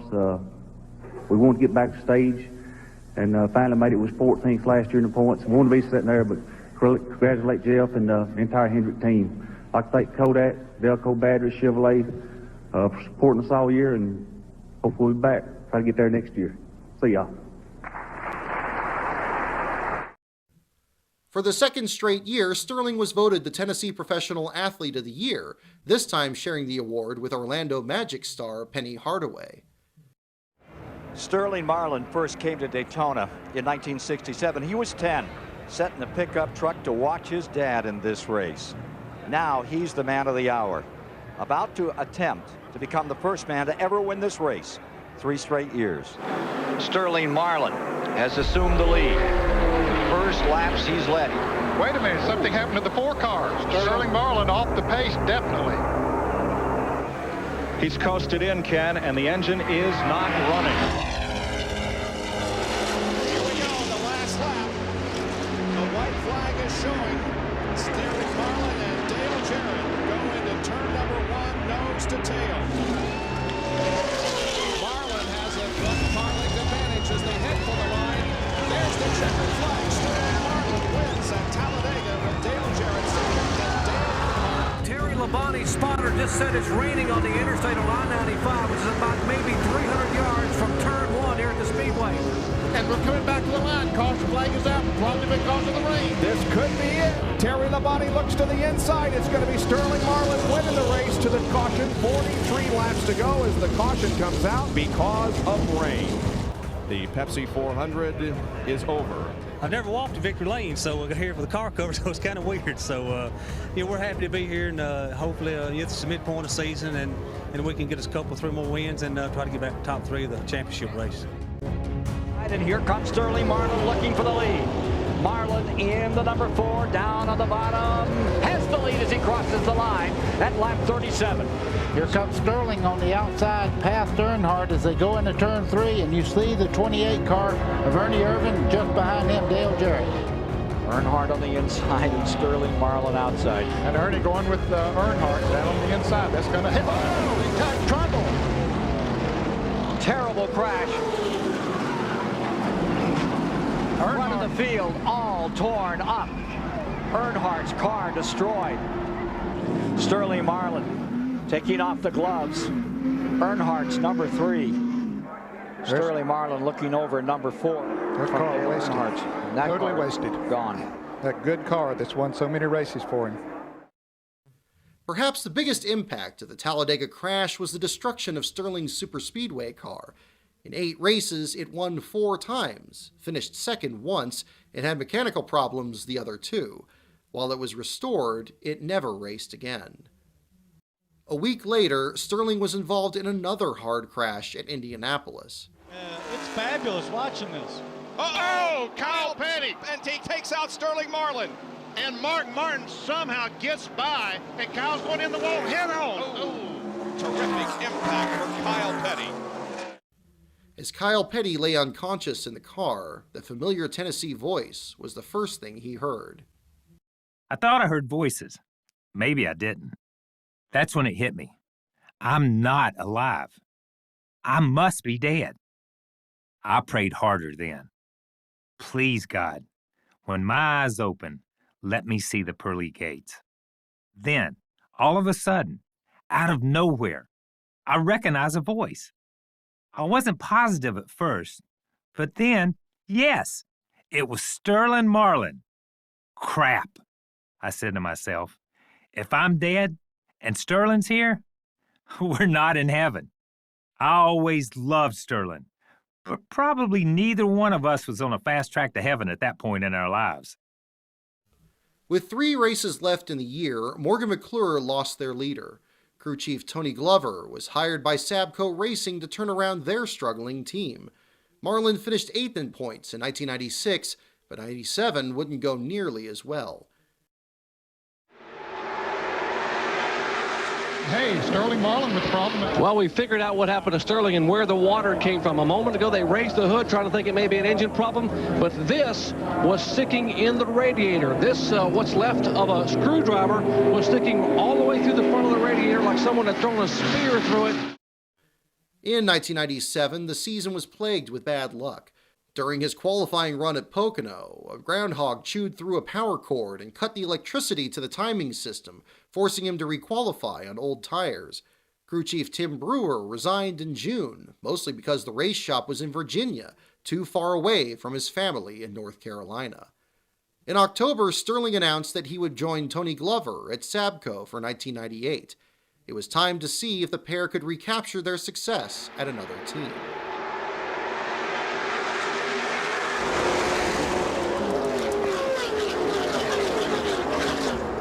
And Sterling Marlin is at the head of the field. 1 lap to go. And look at this on the back straightaway. Sterling Marlin trying to weave and break the draft. Exactly what he was doing. He's watching his mirror right now. Dale Jarrett pulled up about a car length as they head down toward the front straightaway. Still side by side back of the pack. There's your leader. Ahead of Dale Jarrett, Sterling Marlin, whose father won one of these qualifying races, will go to victory lane. I tell you, all the guys on the Coors Light team done a great job, and all the boys back to shop. I just want to thank everybody, especially thank Felix Bodies, Tony Glover, Buddy Barnes, Red Dog, the whole bunch, and thanks Chevrolet, Goodyear. We're having a good time, man. It's great to be back. Side by side for the lead in the back straightaway. Sterling Marlin's going to be a force. I predicted he was going to be the guy to watch today, and he's leading the race already. Mike, this top tire here is the one that came off the right front of Sterling Marlin's car. You can see he had gotten a cut. It didn't explode like this right away. He stayed out on the track and kept running on it and running on it. As it lost air out of that little hole, it finally let go and just about shed its skin. He's lucky he didn't get it into the wall. In the 4th race of the year, rain washed out qualifying. Marlin's number 40 team was 40th in points in 97, and without enough points to earn a provisional, Sterling failed to qualify. It was the first time he missed a race since 1986, ending a streak of 332 consecutive starts. Big story right there. First of all, you got Chad Little 9th in points. But how about Sterling Marlin? 332 straight races dating back to the first race of 87. 7th longest streak among active drivers. He has not missed a race since he began his career as a full-time Winston Cup driver. That is the legacy of Robbie Gordon, ladies and gentlemen. His provisionals are based on Robbie's last year's points. Sterling finished 13th in points in 1998, the team's best result since 93. But the next few years at Sabco would be difficult. Car spinning up into the wall mid-pack. It's Dale Jarrett, one of them. Mark Martin is in it. Elliott Sadler, the rookie, and Carr spin. His teammates Joe Nemechek and Sterling Marlin discuss the aftermath of Dale Jarrett's spin next to their wrecked race cars. But the 40 cars behind the wall, Bill.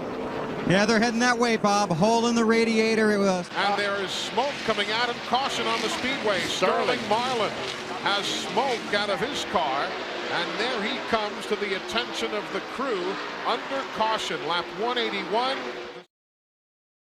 Of qualifying at Daytona, Sterling Marlin said, quote, "This Monte Carlo, you can walk in any Chevy dealership and buy one just like it. You might have to go to Mars to get one like the Fords are running." And they're 3 wide again for the lead. This time, give it to Sterling Marlin with Kenny Irwin in second. Sterling Marlin, a car length in front of Jeff Gordon. The white flag's in the wind. There's just 1 lap to go. Here comes Gordon on the inside. Jeff Gordon in the slipstream of Sterling Marlin, and up the outside comes Dale Jarrett. Oh, they touched on the back straightaway. Marlin in the middle there, and here comes the 88 car, Dale Jarrett. And the 28 of Ricky Rudd comes low. Oh, trouble. Rudd in the wall, hard. Schrader in the wall, hard. Jarrett the winner, Gordon second. Today from Thunder Valley Bristol Motor Speedway, It's the 18th renewal of the GSIP 250 NASCAR Busch Series Grand National Division event. Kansas the leader. He is the points leader. Sterling Marlin all the way from 16th starting spot to second. And watch Sterling Marlin just come off the corner and go by Kent. Clear. Good job. Beautiful. Beautiful. As the white flag will be waving this time by from that. White flag. This time by. White flag. Here he comes. Great job, dude. That ought to do it. Good job, Sterling. Awesome job. Great job, Sterling. Great. It's good to be here. I want to thank Channel Lock. I didn't really know I was going to drive the car when I got here, and Dave had a little trouble with it and got in it, and it was flawless all day. The Sabco team done a great job, and I always wanted to win here, and if we can win tomorrow, it'd be great. But Clifton Cuckoo Marlin started the Marlin family tradition of racing here at Nashville Speedway, USA, and then he was followed, of course, by his son Sterling of Winston Cup fame. Well, Sterling's son Stedman started racing here in 1997 at the tender age of 16. Stedman Marlin is in today's Busch Series field. He starts way at the back of the pack in 42nd position, appropriately enough, in car number 42. The move to Sabco didn't have the results anyone hoped. Only 2 top 5 finishes in 2 years were disappointing. Sterling was ready to look elsewhere and talk to other teams when Sabco was saved. Chip Ganassi Racing, the winner of the last 4 kart championships, reached a deal to buy the team in early 2000. Ganassi wanted Sterling to stay and promised an improvement in performance. They would be one of several teams switching to Dodge as the brand re-entered NASCAR. Marlin and teammate Kenny Irwin saw renewed hope for 2001. For the second time in 58 days, we join you from New Hampshire, shaken by the loss of a friend, Kenny Irwin. An accident here Friday morning, claiming the life of one of racing's youngest stars at the tender age of 30. I know you had to enter today's race with a lot of mixed emotions, Sterling. I tell you that. It's been such a tragic thing, the loss of Kenny, and I guess the best thing for a race driver is to get out there in your race car and race. Well, it is. You know, our prayers and thoughts with Kenny's family, and it was a tragic deal. I mean, I was probably the last one to see him going out the trailer and getting a race car to go practice. So, you know, we thought about it all weekend, and it would be good if we could put the Coors Chevy in victory lane. We sure would like to. We got a good car. It's real good on the long run, and this ain't over yet. Look like maybe over today, so we'll keep trying. Okay, congratulations on a great run so far. Our thoughts and prayers with you and the rest of the Sabco team.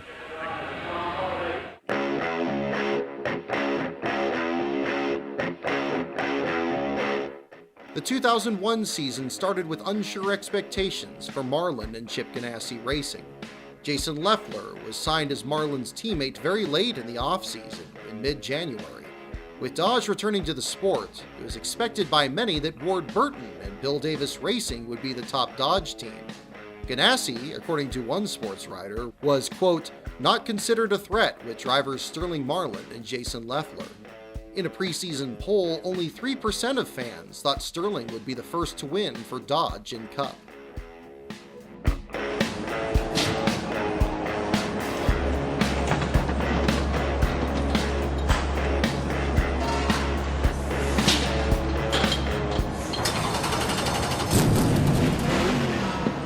Two-time Daytona 500 winner Sterling Marlin is the first of the drivers to have run laps here. What's the track like right now?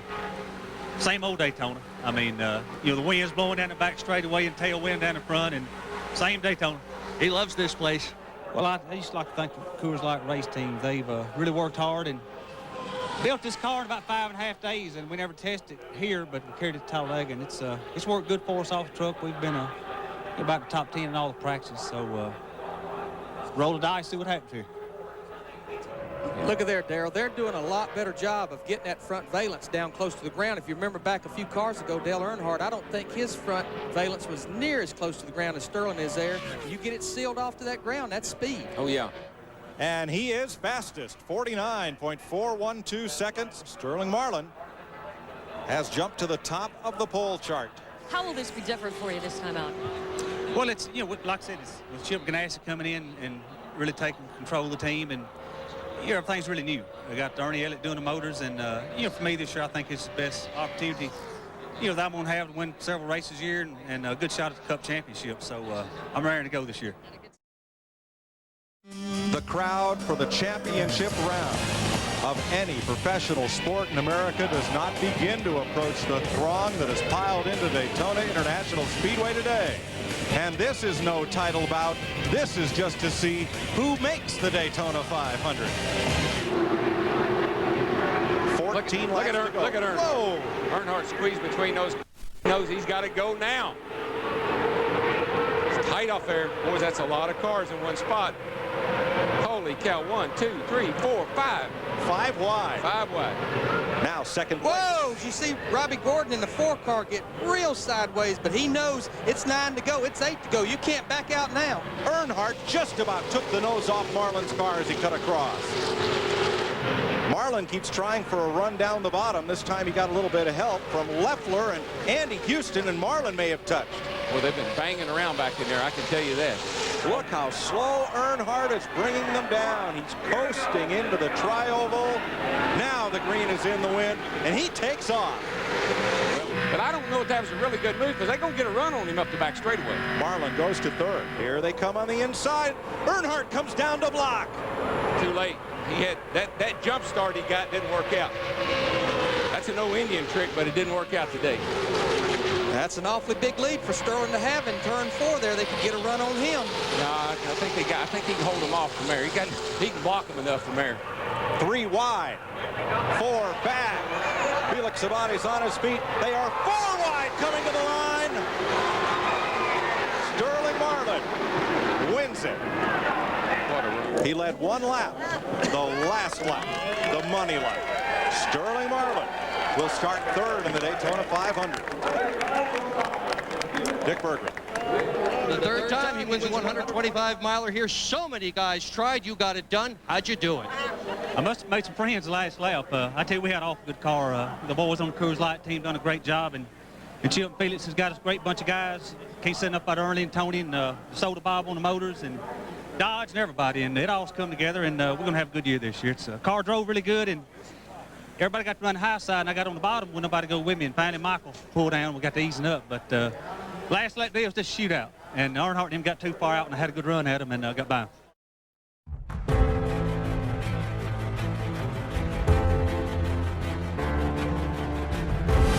And welcome to Daytona, one of the truly special places in sports. And these are the faces of some of the men who will decide the great American race, almost turning into superheroes when they step into their cars. The drivers' meeting moments ago. He's been fast all week. I could go with the obvious. He won the first 125-miler on Thursday. I like Sterling Marlin in that number 40 Dodge. Gentlemen, start your engines! The 43rd annual Daytona 500 is set to get underway. Terry Bradshaw waves the green flag. We're racing. Sterling Marlin on the outside for the lead. And Sterling Marlin's back out front again, guys. That car, that proves one thing. That 125 win was no fluke. It wasn't all about just being in the right place at the right time. He's got a pretty fast hot rod there. Look at Earnhardt. Right down to the apron to take the lead. With Jeff Gordon pushing him in the 24 car and Dale Earnhardt Jr. in the red car, the 8 car pushing with him. And Marlin wants the lead. And that Dodge is potent. When he wants to get that thing out front, he just goes up on the outside. He goes down on the inside. He just takes her to the front. And Trouble front straightaway. Spinning across the racetrack is rookie Kurt Busch. Welcome back to Daytona. We're under the second caution of the day at 159 laps. Sterling Marlin leads the Earnhardts, junior and seniors. Sterling Marlin, our leaders on pit road to the flat tires. We go back racing, Steve Burns. Now, we just heard Sterling Marlin say he's got a tire going down. Terrible break for Sterling Marlin. Best thing could happen, Steve, is the field is not up to speed. Marlin will not lose a lap with this tire change. Welcome back to Daytona. It's the big one, gang. It's the big one. It's what we've all been fearing. This kind of racing is going to happen. A horrible crash on the back straightaway that began when Tony Stewart got turned sideways against the backstretch wall number 20. It's happened up here. I think that this car right here, man, and look at, is that Stewart's car? That's Stewart's car. Rode right across the top of Robbie Gordon's car, the 4 car. Sterling Marlin, the 94 and 95 Daytona 500 winner, is out front once again. And he's going to protect that inside, and they're going to race like crazy behind him, and that's the car to beat. Everybody knows that, and this is a shoot. This is just like the 125 when him and Earnhardt came to the line. Michael Waltrip, 0 for 462, and look at him go. Here they come, gang. I told you that you think these guys would settle down, take it easy, say, hey, everybody's going to get a good finish? No way. They're going to race their hearts out. Look at Earnhardt Jr., the 28 car, beating on each other through turn 3 and 4. Sterling Marlin on the low side. There he comes, right over the back of Michael Waltrip, going to the outside. He's down low. I tell you, he better make that pass or he's going to fall back several spots. He needs some help to make that happen. And none of those 4 Chevys on the bottom lane want to help him.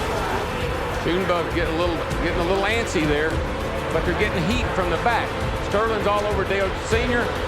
Dale Sr.'s trying to keep him back so they can't get to the 2 team cars in the front. This is a chess match at high speed. Whoa! Look at Earnhardt. Sterling got into Earnhardt. Dale is doing everything he can to keep Sterling behind him because Dale knows that Sterling's got a fast car. Sterling has beat the front end off that old Dodge trying to get around Dale. Sterling, is there room between Earnhardt and Schrader? Yes, he gets to the outside. Then drops back in line. The last lap. 1 to go, buddy. That'll boy. 3 wide behind them. You got him, Mikey. You got him, man. You got him. Come on, man. Come on, baby. Come on. Get him in the 4. Get him in the 4. The 3 cars out. Oh! Big trouble. Big wreck behind them. Beat him back. Come on. To the flag. Come on, Mikey. You got it, man. You got it. You got it. You got it. You got it. Mikey! Yeah. All right. Michael Waltrip wins. All right. This is great. I just hope Dale's going to tell you. I guess he's all right, isn't he? Looks like right there. Maybe right there, Sterling did get into it. Sterling got into him, and here he goes. Yes. This is undoubtedly one of the toughest announcements that I've ever personally had to make. But after the accident in turn 4 at the end of the Daytona 500, we've lost Dale Earnhardt. Before Sterling's souvenir hauler left Daytona on Sunday night, someone had written on it, "I'll kill you, Sterling." By Monday morning, the email address on his website was filled with death threats. Secretaries at Chip Ganassi Racing answered the phone and were met with deranged people making threats. A police officer was stationed outside the race shop. NASCAR says no one is to blame for the accident that killed Dale Earnhardt. But many angry and grieving fans believe that Columbia's Sterling Marlin is at fault. Now he's receiving death threats at his home. They've come by phone, fax, and especially through the internet. Marlin says he's as upset as the fans, and he's no longer reading his email. Police are taking the threats seriously. They've beefed up security around him and his home. To say the least, it's been 7 very difficult days for Sterling Marlin.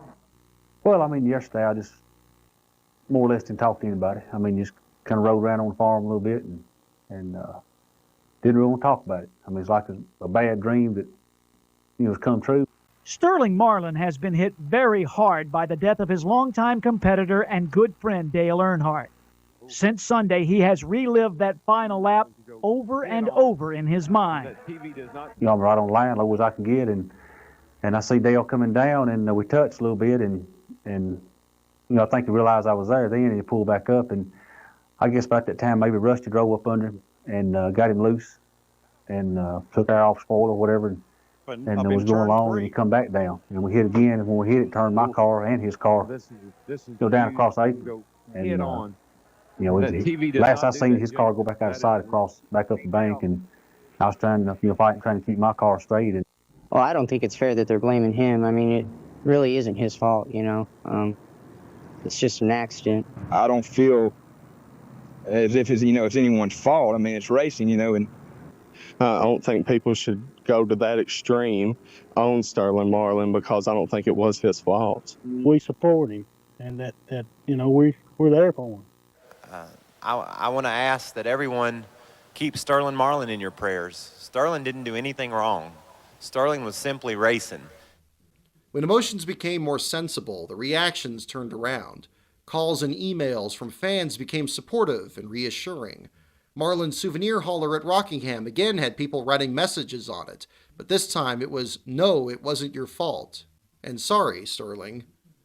Any blame placed upon anyone, whether it be Sterling Marlin or anybody else for that matter, is ridiculous and will not be tolerated. Everyone has theories. Everyone is looking for a place to point the finger of blame. And this week, so much of that focus, again unfairly, has been pointed at Sterling Marlin. And my heart is went out to Sterling Marlin this week. I mean, let's remember, he was the teammate to Kenny Irwin, who lost his life at Loudon. How much more do they have to go through as a race team?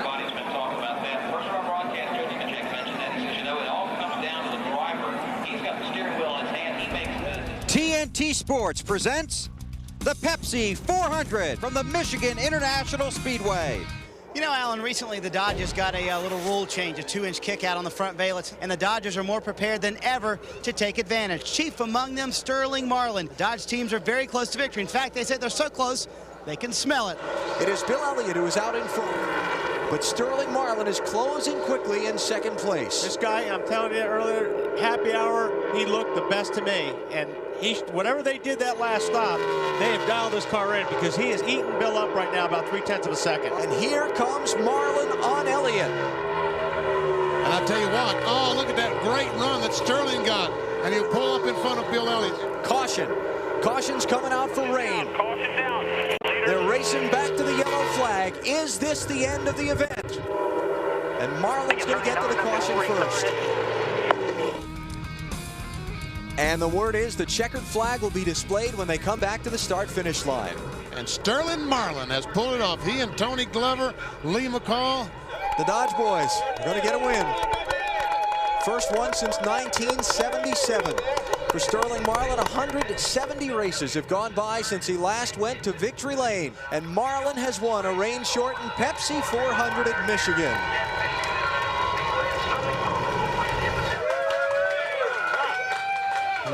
Sterling, it's been a long time for you coming to Victory Lane. How do you feel? I just felt like what we had this year, that for the preseason test was really fast, and I knew it was coming. And good as car run, we just couldn't keep running good every week, and something happened. But good Lord looked out for us today. Final lap for Sterling Marlin, seeking his 8th NASCAR Winston Cup win and his 2nd of 2001. He's led the Dodge boys charge all throughout this season, and now he's going to get the win in the UAW GM Quality 500. Marlin wins at Charlotte. Let's continue now with our third place driver who wheeled the number 40 Coors Light Dodge this season to great success, Sterling Marlin.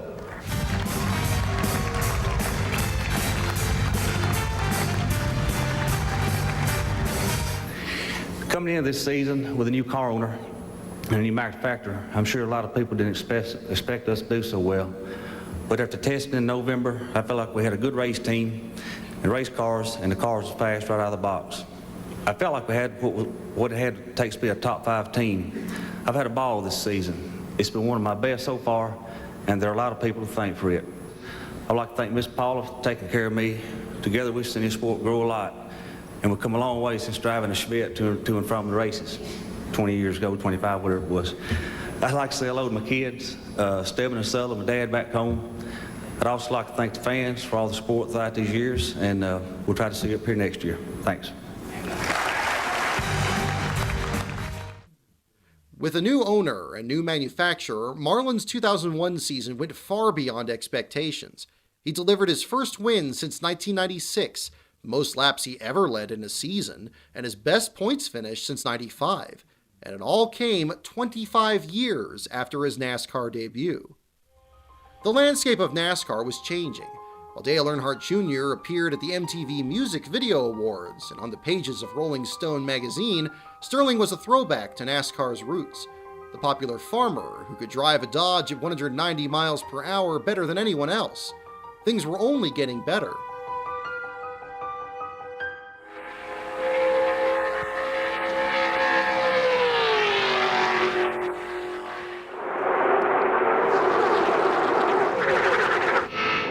Bid for the lead, here comes Mark Martin. And Sterling Marlin makes it 3 wide. Marlin to the lead. We've seen it all day long. It's so hard to pass the leader, Sterling Marlin. Oh, he's back for the lead. Kurt Busch with a look under Sterling Marlin.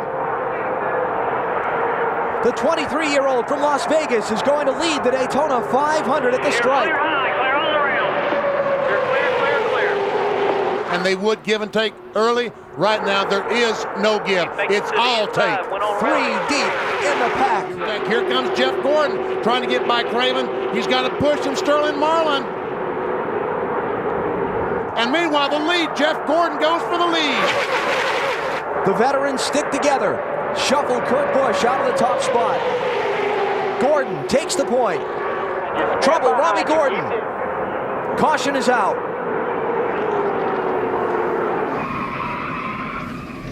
The Daytona 500, the great American race, has come down to what will be a final, frantic, 6-lap sprint to the checkered flag. Jeff Gordon leads. Sterling Marlin is second, both two-time Daytona 500 winners. Jeff Gordon's got to be careful that Sterling Marlin doesn't lay back and get a run on him on the back straightaway. You ready? Green flag, green flag. If they don't get by Jeff Gordon before they come around the next time, they will not pass it. And Michael Waltrip. Jeff Green is involved. Jeff Gordon spinning down the inside. Gordon is in the grass. They're racing for the lead at the head of the pack, double wide. Sterling Marlin, he's got damage. He must have hit Gordon. Caution flag is out. This could be the race to the finish of the Daytona 500. 6 cars sprinting toward the caution flag. Marlin inside, seeking his third 500 win. Ward Burton trying to get his first victory. 2 Dodges, drag racing back to the caution flag. Who's going to get there first? Marlin by a nose. The race is not over. They're going to red flag the event. They're going to stop the field, restart the race, and try and settle it. I mean, Sterling hung back so much there that, I didn't have a choice but to slow down there. And he had a run on me, and I blocked him, got myself turned. Now watch here, Sterling Marlin goes underneath of Jeff. Jeff goes down, tries to run the black block on Sterling, and runs across the nose.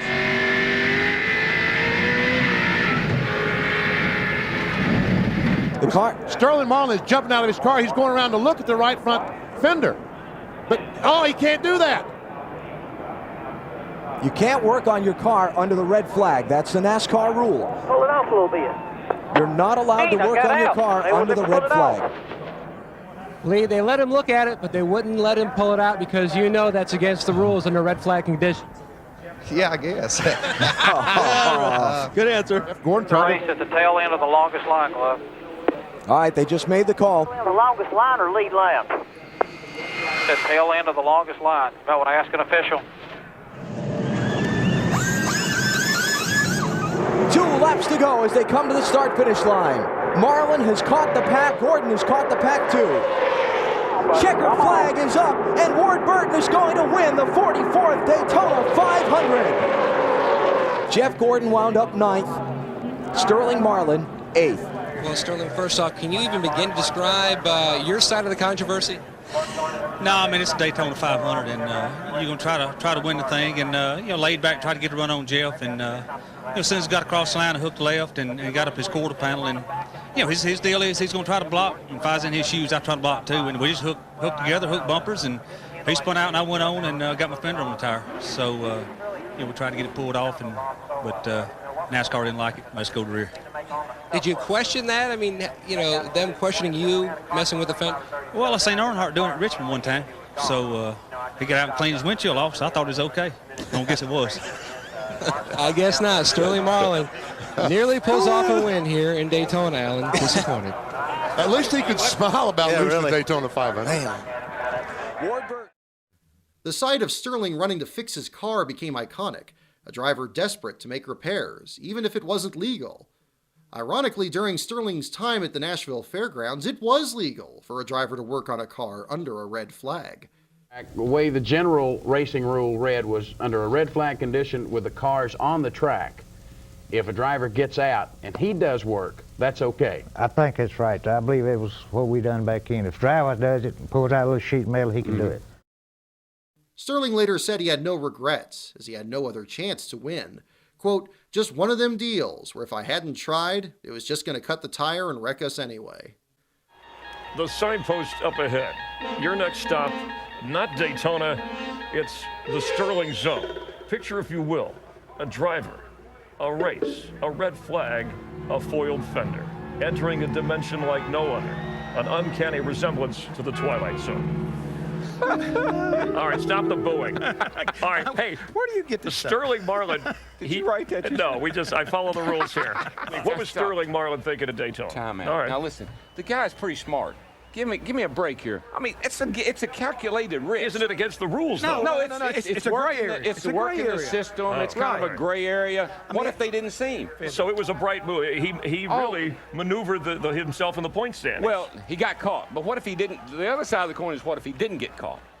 I mean, if he'd have got the fender pulled out and they said, okay, don't touch that anymore, get back in your car, he comes around and he doesn't have to pit, he wins the race.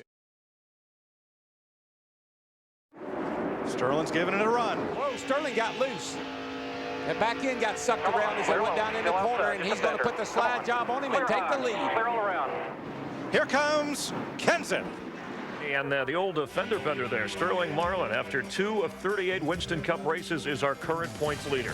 Right now, Sterling Marlin saying it's all about me. Yeah, that's right. White flag. Here is Marlin. 8th at Daytona, 2nd at Rockingham, looking for his 9th Winston Cup win, all on super speedways. And the most consistent car the second half of the season last year and starting off that way again this year. It's got to be a thrill to be driving that thing right now. Sterling Marlin brings the Coors Light Dodge across the line for his 9th Winston Cup victory. Yeah, it's not where you start, it's where you finish, and you got to finish to maintain that point lead. So there's Sterling dropping back to the tail end. The rule in NASCAR, if you go to a backup car or a backup engine after the weekend starts, you start in the back, and that's where those 3 cars are. A ferocious crash in the back straightaway off turn number 2. Tony Stewart, the leader around. Mark Martin's in it. Ward Burton's in it. One car got completely sideways, and the track was blocked. He was sideways off turn 2, got loose, and Tony Stewart just came up on him so fast, nowhere to go. Sterling Marlin gets through, and Bill Elliott gets through. Watch in front of you there. Come on. Go back to the caution. Go back to the caution. Come on. Wasn't afraid to change the motor and go to the rear. Sterling Marlin will get his 8th consecutive top 10 finish, his 10th Winston Cup career win, and his 2nd win of 2002. Marlin wins the Carolina Dodge Dealers 400. Hey, you've been with some pretty terrific teams before, but this is something that has never happened in your career, running up front week after week after week. Why? I tell you, it just feels good. This team's got a lot of determination, and we're going to race every race, try to win it, and try to win this championship. I mean, I'm 44, and it's the best team I've ever been with, and they got me some great race cars. This is one we won Vegas with, and they got a couple more like it coming up, so we're ready for them, I think. Sterling Marlin, who came in as the leader, fattens that lead, but Ryan Newman trying to hang with him. Sterling Marlin in 5th. Boy, he's going to really distance himself on Matt Kenseth, who finished 30th today in the points. Oh, as I watched Sterling go by, the right front fender, it's been hit about like it was at Daytona. And so, you know, if they happen to stop the race, he might want to get out and work on it.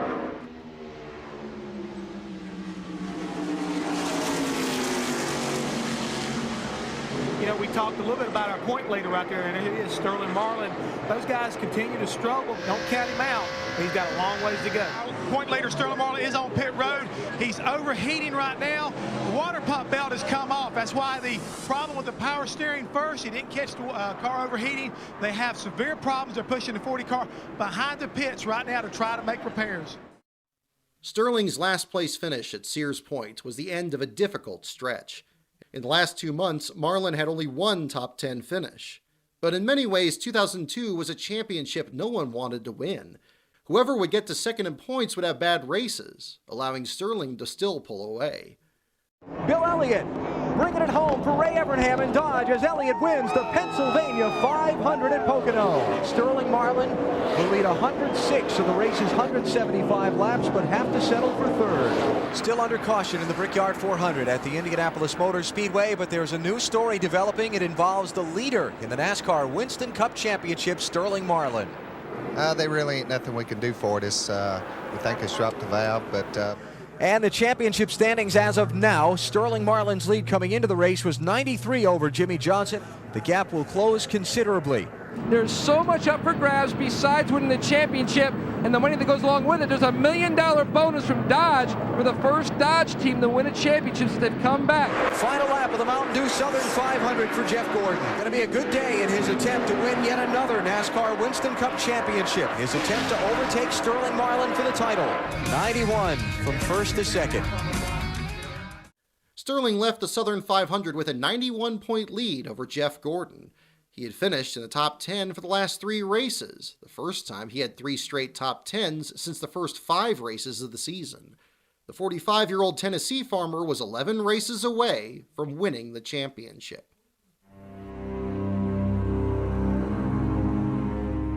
Richmond was a turning point for the season. Weeks later, Sterling would say, quote, "The season ended at Richmond, more or less." So trouble, hard into the wall. Oh, two more behind him. Jimmy Spencer. And the point leader, Sterling Marlin.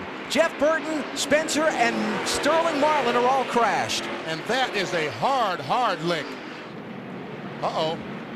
I saw him seeing pain on Sterling's face. Yeah, it looks like it's not.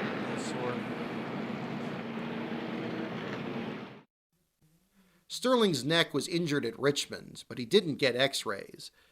That year, NASCAR allowed 2 different head restraint devices, the Hans and the Hutchins. Sterling was using the Hutchins device, a set of straps that hooked onto the helmet. It was less cumbersome than the Hans, but didn't offer the same support. After a 21st place finish at New Hampshire, Sterling lost the points lead for the first time since February. He switched the Hans device for Dover, believing it offered more protection to his sore neck. Big story on the championship today, Sterling Marlin. Not having a very good day at all. 33rd place, 1 lap down.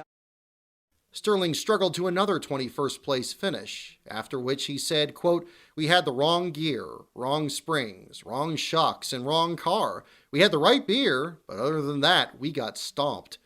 He was now 81 points behind and still in pain from Richmond.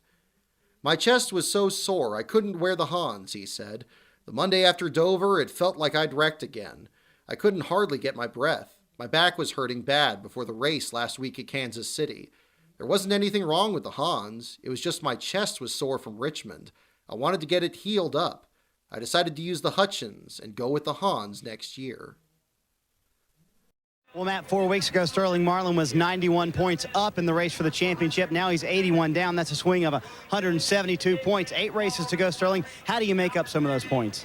We just got to be real focused, get the car driving real good these last 8 races. Got a good car here in the Coors Light Dodge, and just knock out some top 5, try to get us a couple wins along the way. And we run really good these races last year, the last remaining 8 races. So we just been banged up a little bit from Richmond and back about 90% today. So we'll work hard and see what we got. Oh, hard into the wall. Sterling Marlin, a vicious crash. Caution is out. Marlin was in 7th spot. All right, startled. That was a hard hit. Based on the action of the safety workers there, obviously they're talking to him. And here he comes. And that's what we were waiting for. That's a good sign.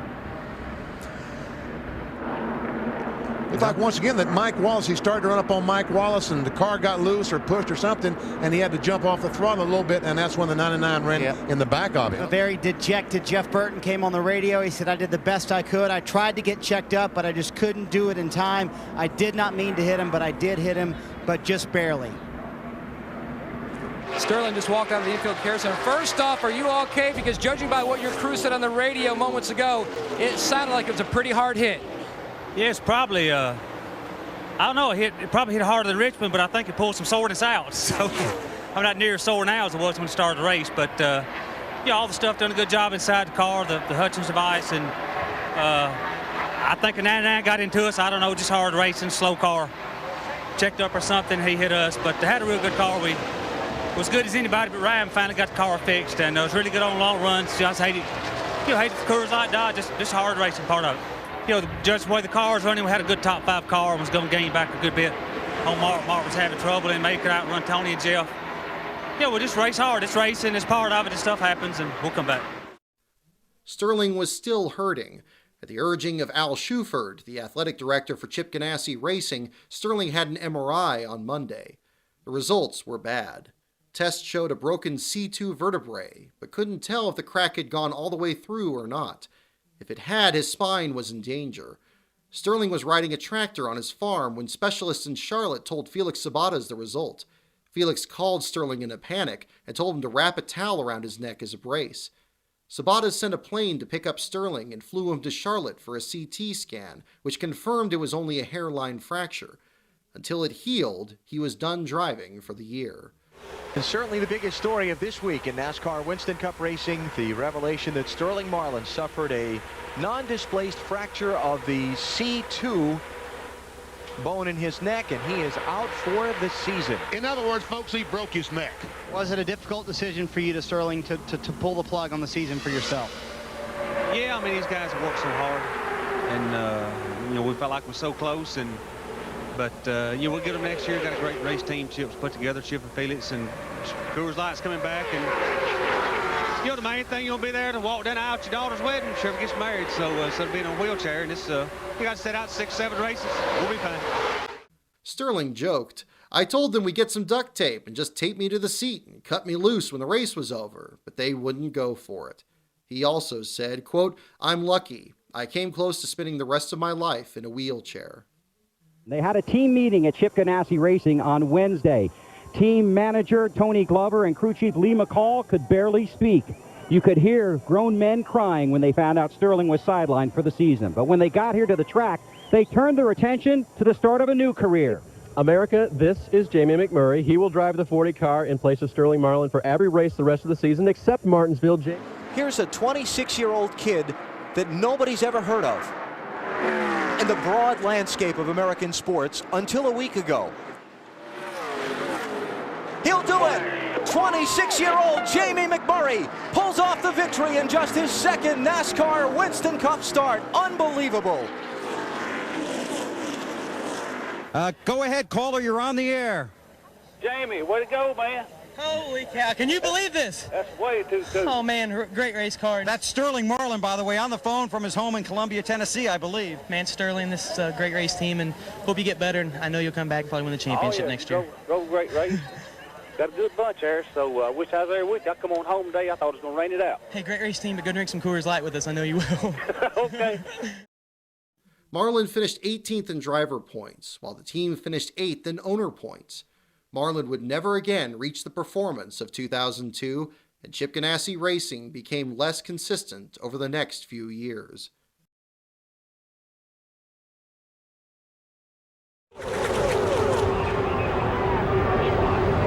People wonder what makes this a great American race, why people are so excited about being here and watching it on television. Look at that. All right, the black flag is being displayed. It's for Sterling Marlin in the 40 car. It's this yellow line right here. That's out of bounds. You cannot go below that and advance your position. And there he's dipping below the line. Sterling Marlin just radioed Lee McCall and said, the car to my right took a hard left. I didn't have a choice. I had to come down. Well, here he comes. Boy, I don't know. I'd hate to make that call, but... Back to the Pocono 500. Sterling Marlin, your leader. Sterling Marlin, who led only 28 laps in the whole season prior to today. 3 at Rockingham, 2 at Talladega, and 23 on the short track at Martinsville. Has now been out front for 35 laps, more than anyone. And in 35 races at Michigan International Speedway, Marlin has scored 10 top 10 finishes, including a victory, and he's led 88 of the 144 laps today. Now Sterling Marlin has stretched his lead out to almost 6.5 seconds. He's consistently 0.3 quicker than anybody out there on the racetrack. Bill Elliott tail end of the lead lap as he did not pit. Sterling didn't go, guys. Something happened. It looks like he just couldn't get it in gear, like he had a problem with the transmission. Back at Bristol in the Sharpie 500, Sterling Marlin is the leader. Casey Mears is second. Did not pit under the caution. Here he is inside. Sterling doesn't have the rubber that Harvick has on his car. He's got better tires on his car right now. Oh, turn 1. Sterling Marlin has crashed. Second place car. Uh-oh. He's going to get some help from Kurt Busch.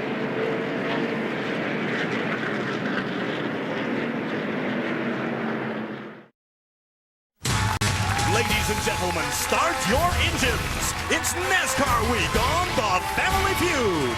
Let's meet Sterling Marlin and his team. Introduce me to your team. This is Lee, my crew chief. This is Jeff, shock specialist. Now, he called you do something about with asbestos? No, I'm a shock specialist. You're the shock specialist. Yeah. Where's that accent from? Boston. Boston. No. This is the heat race. Features coming up. 25 cars racing for one chance to win $1 million tonight. Checkered flag in 3 laps. Darrell, I believe if Jeremy goes by Jamie McMurray, it's going to have to be on the high side. But he's so strong, just like the last lap off turn 2. Gets a good run down the backstretch. Gets it out in clean air. Hey, he got underneath him. He got him loose down there in 3 and 4. They're touch. 2 laps to go. This time, side by side. And here comes Sterling. It's a 3-horse race. He likes these guys running side by side. He's right there with him. He gets a good run off, too. He's going to go 3 wide down the back. No, he thinks better of it. He's got 1 more lap to do it. McMurray edges ahead, and they'll see the white flag. Whoa, this whoa, time. they touched that time again. Oh, Jamie gets sideways. baby. Holds on to it. Hang on to it. Marlin's up there. White flag. Hang on to it, Jamie. Here comes Sterling. McMurray saved it, but it gave Marlin a run on both of them, and Marlin takes the lead, trying to win his 4th Nextel Open. Checkered flag in the air. Sterling Marlin wins the Nextel Open for the 4th time. And once it got clear, we started gaining on them a little bit, and they got to racing side by side. And I said, this is what I want right here. And, you know, it looked like Jeremy was real loose up under Jamie, and Jamie was pinning him down and come up all forward and got together. And, you know, Jeremy turned sideways and got him. And Jamie's doing a death wiggle down the straightaway, the hospital hop, what I call it. But I was hoping he didn't come back across in front of me. He saved it and won the thing. But smoke, I think we see smoke out of the AV. Scott Wimmer got in it in the 22 car. Sterling Marlin's in it, the 40 car. Oh, that's a shame. Sterling Marlin, that's just exiting turn 1. Caution is out, full course yellow. The crew working on the car, your version of what happened out there, Sterling. I got run over by a bug-eyed dummy, I guess. Well, that's a quote that'll make the papers. Yeah, and I feel Sterling is right there. That could have been avoided. Biffle could have cracked the throttle and give Sterling a break on that deal and not turn him into the guardrail. It's going to be a mess. Ooh, Martin's not going to make it. We got trouble. Caution on the track. Marlin and Bobby Labonte. And what happened was Mark Martin was trying to get to pit lane, and he was slowed down in the racetrack, and I think these guys went to avoid him. But all these guys some of them are trying to make pit road, and they couldn't make it. Sterling Marlin turned right to avoid a couple of cars in front of him and turned right in front of Bobby Labonte. The irony, Bill, is that they were on a don't stop pit strategy, and I believe they could have made it. They had never planned on having to come down pit road. And right now, McMurray in 42 car is all over the back of the 40, trying to get the lead, but Sterling does not want to give it away, Marty. That's the plan today, is to do everything the opposite of what the leaders do. Jimmy Johnson all over Sterling Marlin for the lead. Here he comes. Got that inside lane. I think Sterling's in trouble. Yep. Jimmy Johnson to the race. Oh, and Jimmy goes in a little bit too hard and gets the car a little bit sideways, but Sterling really gave him a break there. Baby, you didn't think I'd miss the birth of our first child, did you? Uh-huh. Well, there is no way I'd have gone to a NASCAR race and left you to go through this alone. That's why I brought the NASCAR race with me. Boys, come on in here. Baby, here's Marlin from track number 2, baby. And there's both babies. It's a 1-2 baby finish. Larry, I'd be remiss if we didn't thank this doctor at the hospital. He's been awesome all day long, man. All right, well, hey, let's get a word with the doctor right here, see if we can. Say hello to the doctor. Hey, it's Sterling Marlin. Oh, everybody. no! Sterling Marlin! Are you kidding me? No! Listen, I want to know what you thought about your birth today. Man, it was great. I'd like to thank all the team here in the living room, and I thank Gerber, Voyager, all them corporate sponsors. They done a good job. That's great, that's great. I got so caught up in all the excitement, I almost forgot the most important part. Oh, honey. Sterling Marlin wore these scrubs!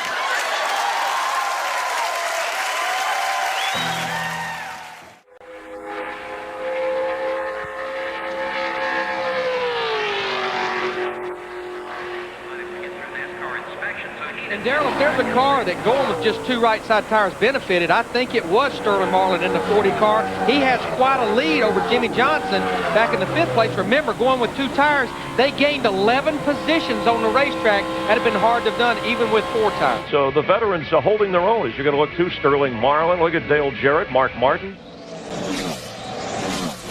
Oh, Scott Wimmer. Sterling Marlin in the 40 car, he has to go down pit road to avoid being in that accident. Now, it was a good job avoiding the wreck, but because when he was on pit road, he didn't try to get his speed down. He will have to restart at the tail end, the longest in the line. Oh, we got trouble. Turn 2. Casey Mears and the 1 of Martin Truex. Oh, and somebody else nailed him. Is that Marlin, Mears' teammate? And remember, why Sterling Marlin was back that far was that penalty he had for not reducing his speed on pit road. Almost made it by. 41 was just going down the hill, not anything he could do. Watch this. This is just, man. Sterling didn't even know what was hitting him, I bet. 40 cars going around in turn 3. Sterling Marlin in flames, Darrell. Yeah, I saw smoke come out of it. That's oil fire right there. I saw smoke fires out. And I think probably man, that's a big fire right there. That's oil fire. In June 2005, it was announced that Sterling would not be re-signed for 2006, and David Stremme replaced him in the number 40 car. In early August, Cuckoo's health was failing, and it was clear he didn't have much time left. Sterling skipped the race at Watkins Glen to be with his dying father. Scott Pruitt is driving that 40 car today for Sterling Marlin. Sterling left here Thursday night to fly home to Tennessee to be with his father. His dad, Cuckoo Marlin, passed away early this morning after a battle with lung cancer. Cuckoo was 73 years old. He brought a lot of energy and a lot of spirit to this sport. He will dearly be missed. 165 races in his career, 42 top 10s. His best was a third 3 times. So our thoughts and our hearts to Sterling, his family, and fans and friends of Cuckoo Marlin. In late summer, Sterling signed with MB2 Motorsports. The 48-year-old would be reunited with Joe Nemechek, his teammate from Sabco. It was announced this week that Marlin will make the move to that MB2 team for next year, and he will run his dad's number, 14. I think that's really what makes that announcement this week so special, because we've all been talking about where Sterling was going to wind up, but the number 14 is kind of neat to see his father's number being brought back up, and Sterling possibly finishing his career driving that number.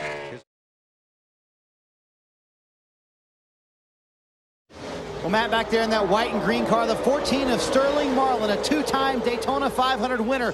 This is a backup car, and Sterling lurking in the field on their last 4 stops. They've made no changes to that car, Dave. 20 to go as they get the green flag. Sterling Marlin with 2 tires on his stop. In the 14 car. Oh, and 2 cars in the wall after 24. 24 saved it. Made the save. Right. Oh, Sterling Marlin got a piece of that too, didn't he? Sure did. We're back under green. Casey Mears and Carl Edwards have both raced past, then leader Sterling Marlin to get back on the lead lap. There they are. 5 wide. There's just so many cars in so little space. Sterling Marlin in the 14 car there. Looks like about a dozen cars. A lot of them just nowhere to go. Talked about Sterling Marlin in that 14 car. He did go a lap down on that last green run, but Sterling has an awfully good car. I think it's going to be a tall order for Jimmy Johnson to catch Sterling to be the first car lap down, at least right now. They're coming through turn 8. Oh, no!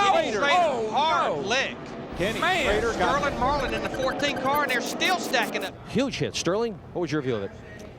Just typical road course stuff. I mean, I don't smite turn, Kenny. We'd passed 3 or 4 cars time I got there, and I seen Kenny spinning. I thought he was going to the right, and all the dust and smoke, and he comes back across the track, and I'm right on, I guess, Elliott Sadler, and he whips to the left, and there Kenny was coming back across. In July 2006, MB2 was bought by real estate developer Bobby Ginn. Oh, big crash. Sterling Marlin. Scott Wimmer, Sterling Marlin in turn 4 goes around. Looks like there's going to be a little contact coming off turn 4. Some of these guys are going to be at the tail end of the lead lap here. Sterling Marlin in the 14 car is the race leader. He did not pit. He last pitted on lap 157. Oh, we got a crash. Mark Martin off the 4, Sterling Marlin in the wall. There's a lot of damage to Sterling's car.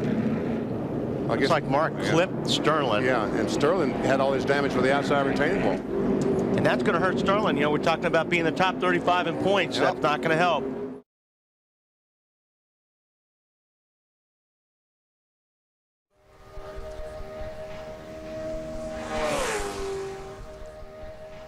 And Sterling Marlin. Marlin gave up the lead to Pitt to make his stop and sent out. And a problem on Sterling Marlin. They are pushing his car back out of his pit stall. The man's been running in it. He was up to 6th place. Had a great day today. What happened? Here comes Marlin on the outside. The veteran from Columbia, Tennessee, whose dad raced here when the track first opened. Look at Cuckoo's boy go.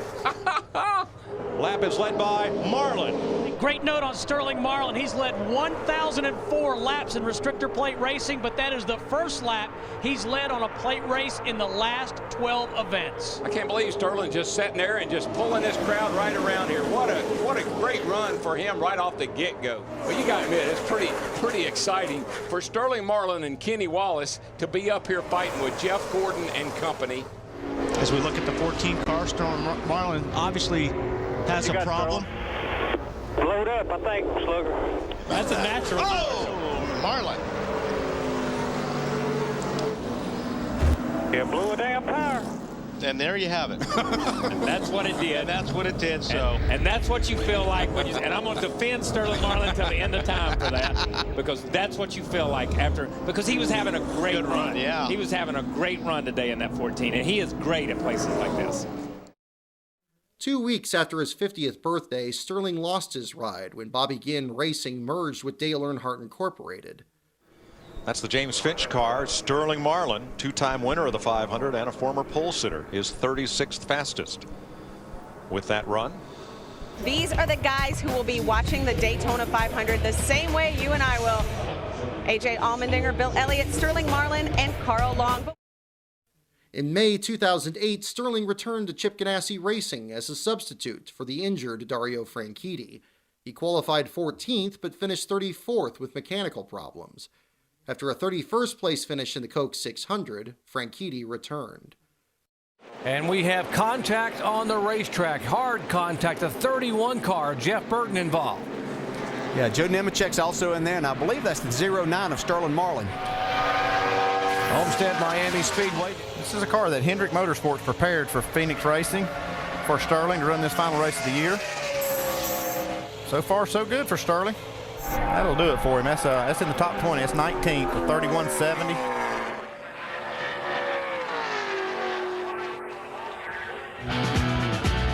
Welcome to Thunder Valley. I'm Alan Bestwick. Thanks for joining us for our Scott Saturday Night Special. Track President Jeff Bird was looking for an idea. He wanted to do something for his customers, the ticket-buying fans, to give them a little extra bang for their buck in these trying times. So they hit on the idea to get some of the fans' all-time favorites, most of whom are retired from competition, and get them back in a race car for a Saturday night shootout one more time. With Harry Gant and Sterling Marlin in row one. Green flag. Sterling Marlin jumped out front. He got a good start.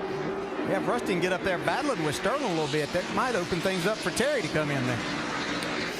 Boy, Rusty drove her hard into turn 3. Boy, Sterling just gets up off that corner. That car really does come out of the corner, as Rusty was talking about. White flag for Sterling Marlin, Columbia, Tennessee. And so he comes back in a Legends race and wins it at Bristol. Here he comes, Sterling Marlin, the winner tonight here at Bristol. Did you have fun? I had a ball. These cars drive really good, a lot better than what we're driving my car is today, but got a lot of grip, so we just had a good time with it. Now, by winning this, you get to donate $25,000 to charity. And I know you just climbed out of the car, and I don't know whether you had a chance to think about it before the race or not, but that's a pretty nice thing to be able to do. Yeah, it is. I'd like to thank Bristol Raceway for doing this. Like I said, we had a lot of fun with it, and probably donate some money to the Epilepsy Foundation. My partner right here, Andy Petrie, and he drove his guts out, won his race, so we had a great time. 34 years is a long time. The 18-year-old who made his debut at Nashville was now 52 and running part-time. Before the end of 2009, Sterling announced he had enough and retired from NASCAR racing, but not racing overall. He would continue to run short tracks, but Sterling would soon face a new test, one that proved his strength in new ways. In 2012, Sterling was diagnosed with Parkinsonism. Within a few years, it had developed into Parkinson's disease. An estimated 1.1 million people in the United States have the disorder that affects neurons in the brain. It is characterized by tremors. But even the tremors couldn't slow Sterling down, and he continued to show a level of skill and strength possessed by few. Sterling's win at Nashville on August 4, 2018 pulled him to within 2 of the all-time most wins at the track. In 2019, Sterling underwent deep brain stimulation surgery to treat his Parkinson's. He was back behind the wheel at Nashville later that summer, but only made a handful more starts. In the 2019 Southern 500, Landon Castle and Starcom Racing drove a throwback paint scheme to Marlin's Silver Bullet.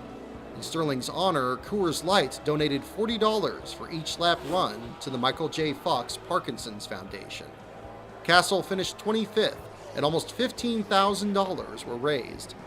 Further throwback schemes were raced by Matt DiBenedetto in 2022 and Anthony Alfredo in 2025. Sterling remains honored for his great career. He was named one of NASCAR's 75 greatest drivers in 2023.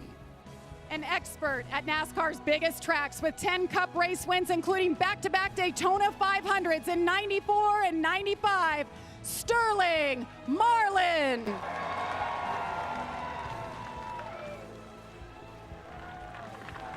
In August 2025, Maury County, Tennessee renamed a 4-mile section of Highway 31 as the Sterling Marlin Highway. It stretches from Carter's Creek to the Spring Hill High School he led as quarterback. It's a unanimous vote by this legislative body. Congratulations, Sterling.